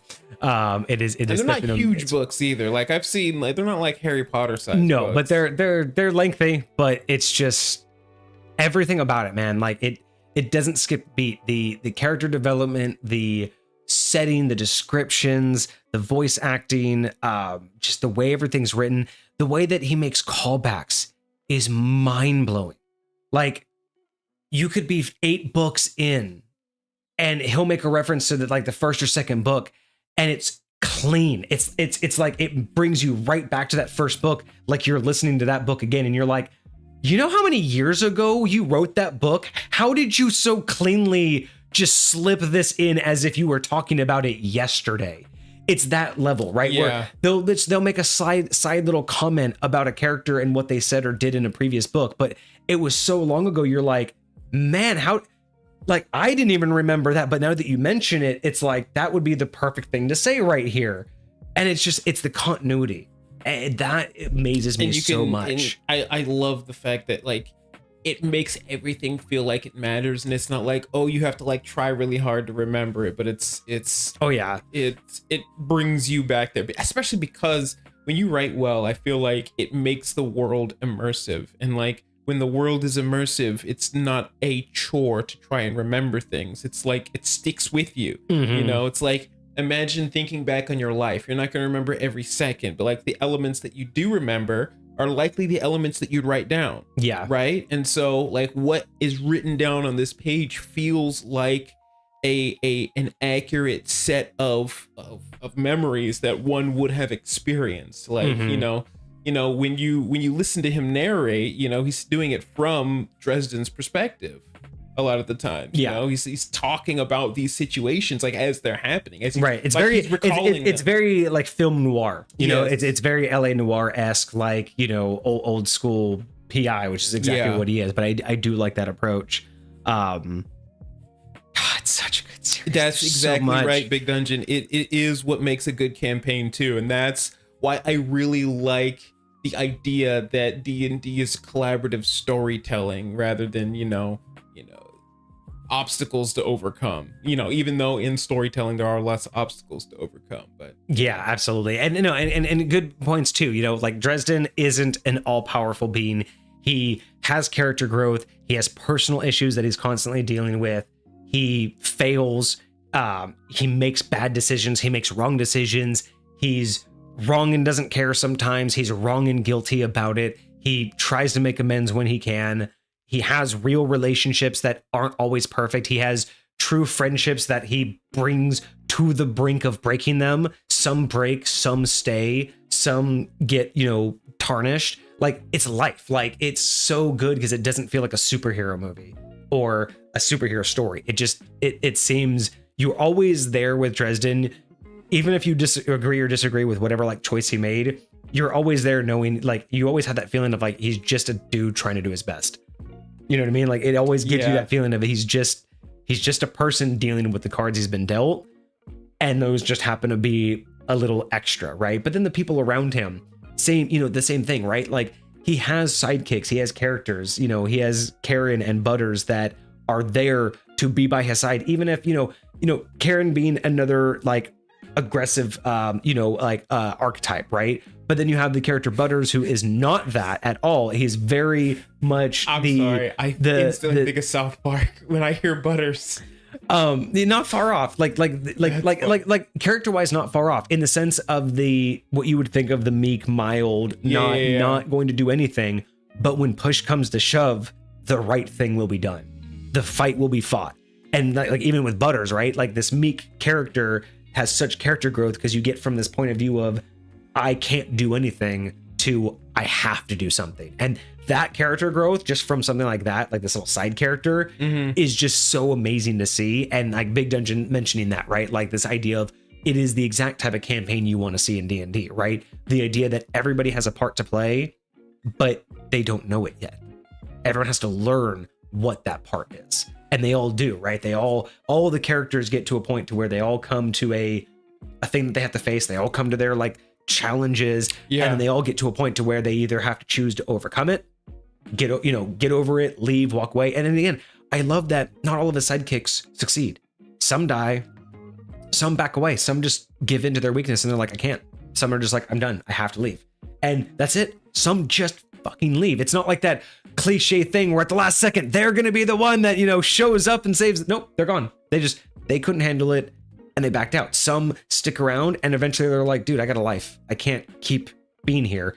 And then you hear references later in books of they just fucked off and had a life. That reminds me so much about of Doctor Who, when and all of his companions, where they just finally leave. Sometimes they go, sometimes they stay, sometimes they come back and they have good positive connections, even though they left and they had to go their separate ways or whatever. But some don't necessarily part on good terms. And that's the thing is, like, his friends, his enemies, his frenemies, like, there's so many different relationships that I love to see because the dynamics are so well played out. He has professional relationships that have a hint of friendship, but profession comes first, right? He has frenemies who honor and respect for each other come over the want for us to win, right? Like, but then there are the other ones who are like, I don't care, I'm just gonna win. You have like Nicodemus, who's just like, I do not care, I am going to win, and I will backstab every last person in my way if that has to happen, right? And then you have Mr. Gray, who's all about business, who's like, I like you, and that suits well for you if I like you, as long as it's not my job to dislike you. And that's a kind of cool, because at first it's just this very cold relationship, and then eventually you realize, like, no, he likes him. The job always comes first, though. Yeah. So just don't be my job, and we'll never have a problem, right? There's so many of those character developments where it's like all of these people who Dresden may hate or dislike or have a clash with, but there's somewhere deep down there's always a level of respect. It's kind of like gives you that old like Western. What do they used to call it? Like the spaghetti westerns, like the Western, the Asian westerns, like the samurai Western almost. Oh yeah. Like the mindset of, there's always a sense of respect and honor, even against enemies, right? And that's kind of what I get from Dresden, is no matter who he's crossed paths with, there's always that sense of like, okay, I know who I'm dealing with. Right. Even if I don't want to admit it, okay, Yeah. And it's just, the character development is so great. So great. Polka never dies. I didn't say that right. Polka never dies. That's how you say it. Yes. Oh, God, I love Butters. That's so great. Yeah, sorry, Hoylepa. Yeah, we kind of just went off on a tangent there of inspirations. It is in the title. But yes, definitely, if you're interested, the Dresden Files, look it up. It is a book series. It's fantastic. I highly suggest the audiobook. Butters was supposed to be a throwaway, really? I could see that. Knowing his first introduction in the very beginning, he did feel like a one and done character. Like, like imagine a book series where in one series you're going to meet a character and he's going to be pivotal to a couple chapters of that book. That's what Butters felt like when you first met him. He's like, oh yeah, he fits right into this story. But then when he comes back later, you're like, oh, I liked him. I'm glad he's back. I never even thought, like, it sounded like again, so smooth. I just always assumed he was supposed to be a main character. I just didn't realize that he was one of those that they were just like, nope, enough fan service that we brought him back. That's cool. Wild. I like it. I can't imagine they did that. No, there's no way that Molly wasn't planned out like that. I don't believe it. I do not believe that Molly was not that well planned out. Yeah, I don't know. By the way, okay, we're gonna nerd out on this just a little bit more because while I do technically have, oh no, I see she wasn't. Gotcha. Oh, okay. Oh, what happened with Molly and the growth? My bad. I misread that. Gotcha. No, I totally just misread what you were saying. My bad. But here's something to kind of nerd out on. So, like in High Point, I do have a character that's modeled after Dresden. It's I have a character that's modeled after Dresden. I do have Thomas in my realm as well. Apparently, I almost met Dresden. Yes, but didn't. You will.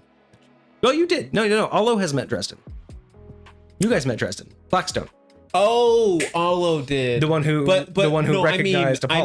I mean, Dovd almost met him, but yes, didn't. But your father met him. Yeah, Dov's father met him, and you're carrying around one of his items. Yes. So I have Dresden. I have Thomas, because Thomas helps me in bring in different types of vampires. He's like helping me, like, because I love the vampires in Dresden. So I have all of those implemented.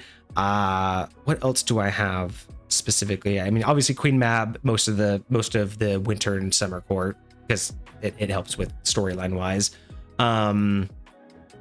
But and technically that doesn't include Molly, because Molly, well, I don't want to give anything away. You know why Molly, just from what I just said, what I just said, Molly's included as well.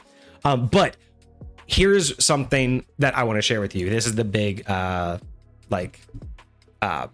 out part. So Big Dungeon, we've talked about music a lot here and how music is influenced in my realm. Music's a big deal. It is like one of the strongest magics, both in game, as like bardic magic is one of the most powerful, that has the most potential, but actual songs can be influential in my realm as well. Like people can have songs either in game as their songs or like assigned to them. Songs have power, and they're good for like cutscenes and things like that. NPCs can have either cutscene, songs just for cutscenes, just to make the scene better, or they can actually have the song assigned to them, which actually imbues them with power. Like if the song is actually like kind of like a spell they can cast, a ritual, and that can actually like do stuff for them. So I love looking for a bunch of different songs that can be applied to different situations or different NPCs. But I want to share one with you, because when I first heard this, my wife Vixie showed this song to me, and she always just like throws songs at me for our D&D playlist. She's like, this song sounds like it would be in your realm, and then I'll listen to it and I'll see if it matches.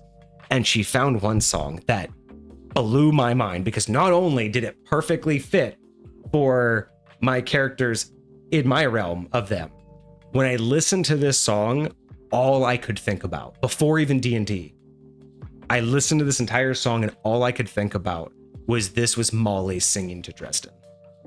And it is so powerful. Like if you know the character's development and you know everything about like Dungeon, back when Molly, before she was his apprentice and he had to pour water on her, you remember that, right? Like at his basement apartment, he had to pour water on her because she was getting a little she thought things were happening that weren't happening, right? Like, remember that dynamic. And now we know what Molly is now and what happened to her. And there's this, I was gonna murder him and stuff happened. Yes, exactly, right? So imagine their whole dynamic, right? I can't play it, on here, but I'm going to share a song with I'm gonna just share a song in chat. I want you to look it up if you have Spotify or YouTube Music or something. And when you listen to this, get back to me in Discord and tell me this is not Molly singing to Dresden in current day. Every line just spews their story. Where is it? Battlefield. There it is. Oh, I can post the link. So if you have Spotify, Big Dungeon, there's the link. It's called Meet Me on the Battlefield by, I don't know how to pronounce this. So I'm just going to type it. SBR. Oh, no. SBR Cena. There we go. No, damn it. There we go. SVR Cena. There we go. Just that's my last nerd out with you on Dresden. Listen to that song and tell me that isn't Molly singing to Dresden. I want to know someone else understands, because I talked to my wife about that and she gets it, but I want someone else to hear that. And just again, it's one of those things, the way my brain works with music. I just, every single line, every, like, it's not even just like the whole song altogether. It's like every line you can immediately, if you're a Dresden fan, just be like, that's Molly. Yep. No, I remember that. Oh, I know what she's talking. And it's like, like you can make connections that aren't there because, you know, obviously the song has nothing to do with Dresden, but you're like, that's her referencing that moment. To be honest, I mean, think about music in general. So much of its purpose is about connecting with other peoples in ways that they can relate to. So it would make a lot of sense that even this fictional character would likely potentially relate to somebody who's got music going on out there. Sorry, so I love that. I know I'm being really pushy, but it's very rare I get to nerd out with another Dresden fan. And like I said, like this song was just really emotional for me because I loved their dynamic, their friendship, and their mentorship. So hearing this song was just like hearing, and it was also more emotional to me because it was also helping me build my realm, right? Because it's also emotionally connected to D&D. So it's like hearing this song, and I'm just almost like, I had that moment where I'm just like, I want to give this to Jim Butcher, like the author. I want to give this song to him and be like, tell me this isn't your characters, right? Like it just, but then being able to pull that in and have that song exist in High Point to tell their story is just even more better, you know, is just even like, just that's why it's just such a cool thing for me, is I'm just like, oh, I love it. I just, anything to bring that to life more, you know what I mean? Anything to bring me closer to it. That's what I live for. But we have some other saying. Oh, you posted a snippet of the interview with Butcher. Oh, okay. I'm gonna read that as soon as we're done with stream. We missed something. I missed something in chat. A cursed item. A cursed item for a dagger. The wielder who holds this dagger will make no sound, nor can they hear anything. Okay, so it's a silenced dagger, and when you're wielding it, you make no sound, but you can also not hear. I'm curious, is this just while it's out? I'm assuming wielding, so I'm assuming as it's a weapon. So once it's holstered, no. Now, this would be great because I don't know if D&D has an official feat, but I do know they have blind fighting. I wonder if there's deaf fighting. Well, I mean, I don't know if that would actually make any sense because I don't know if you get any disadvantages for being deaf. But I mean, I feel like there should be some, like, especially if you're flanked.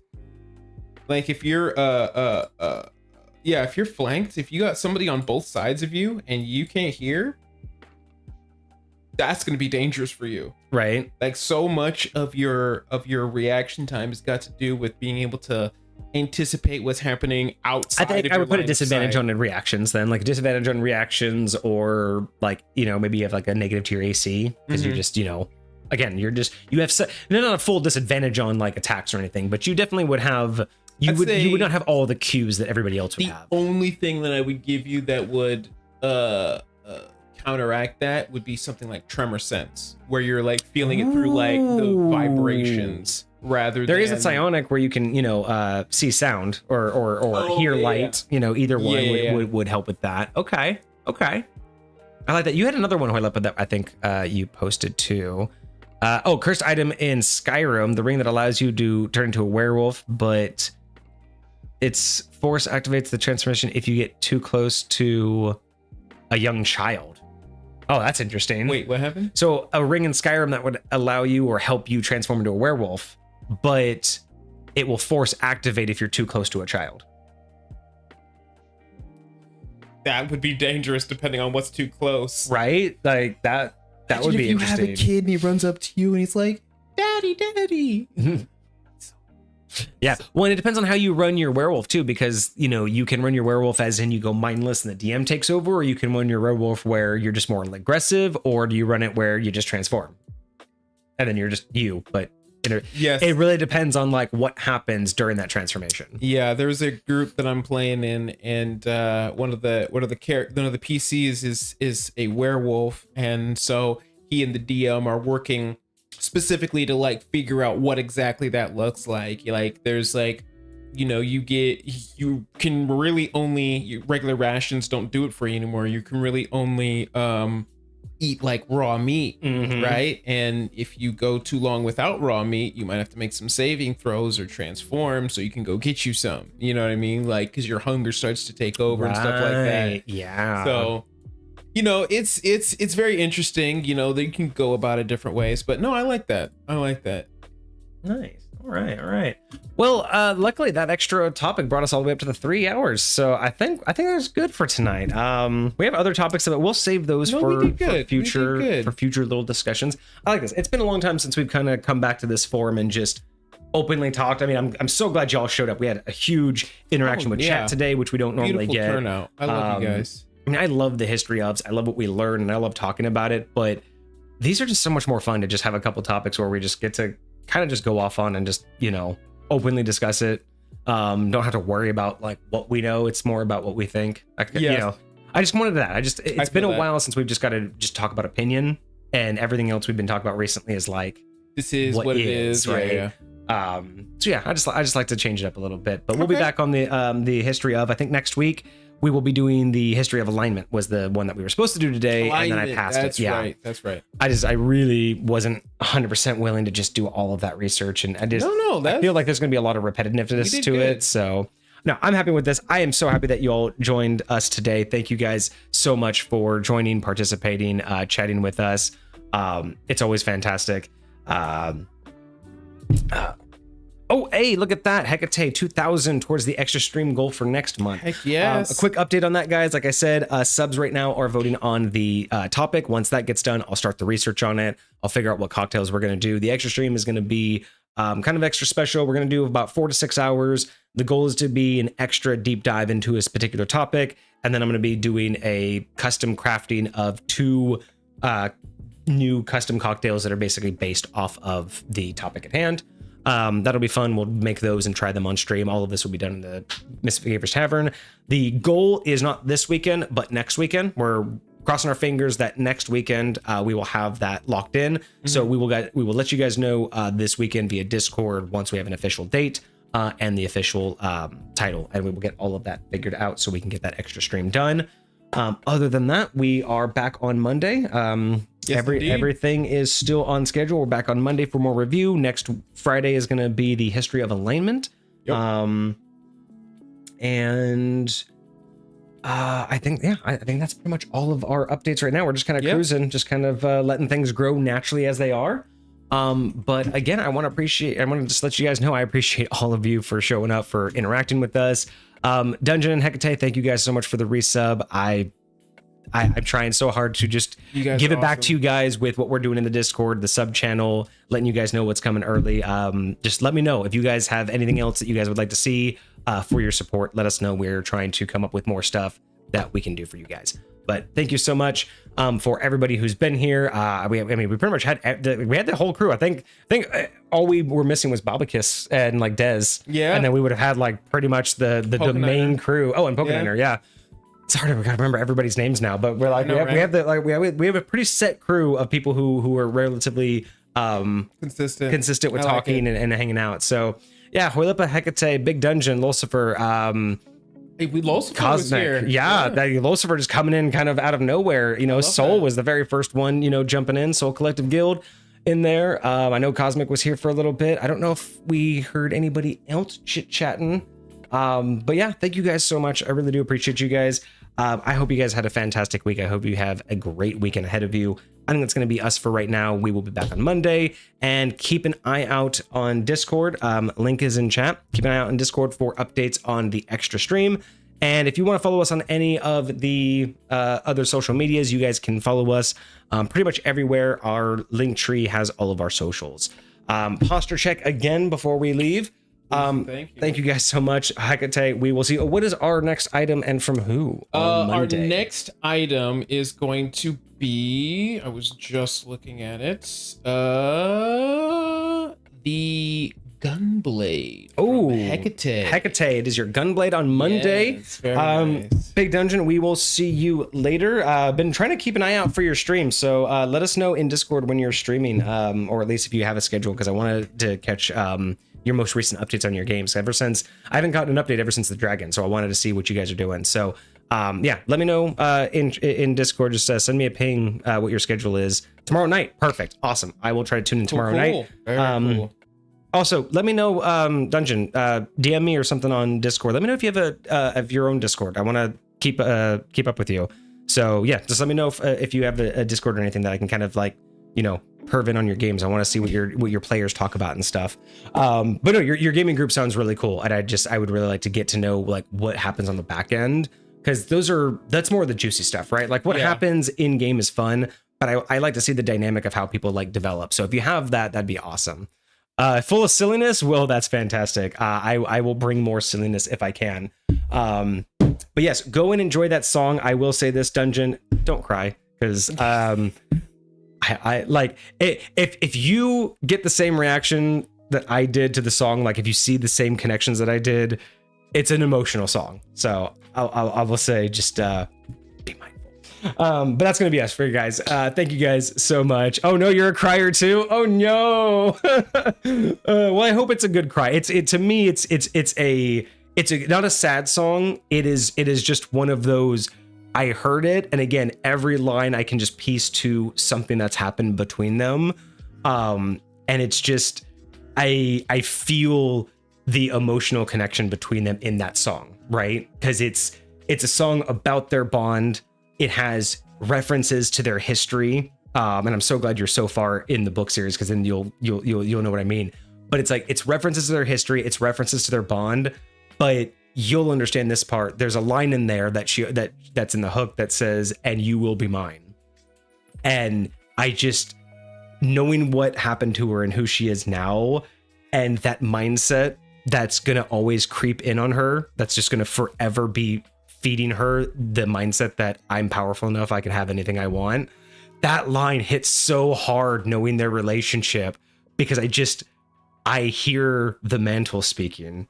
And oh, you found one with lyrics too. Awesome. Yeah, go enjoy that. I'm not going to spoil any more, but like I said, just knowing their history, knowing who's speaking for them, and just knowing like how the mantle works, it's powerful and emotional. And I'm going to go listen to it after this, by the way. I'm going to have to listen to it now because I'm thinking about it. But anyway, we've been geeking way too long on Dresden. I got to let everybody else go. You have a great rest of your night. Everyone have a great weekend. We'll see you guys on Monday. Cheers. This is my friends.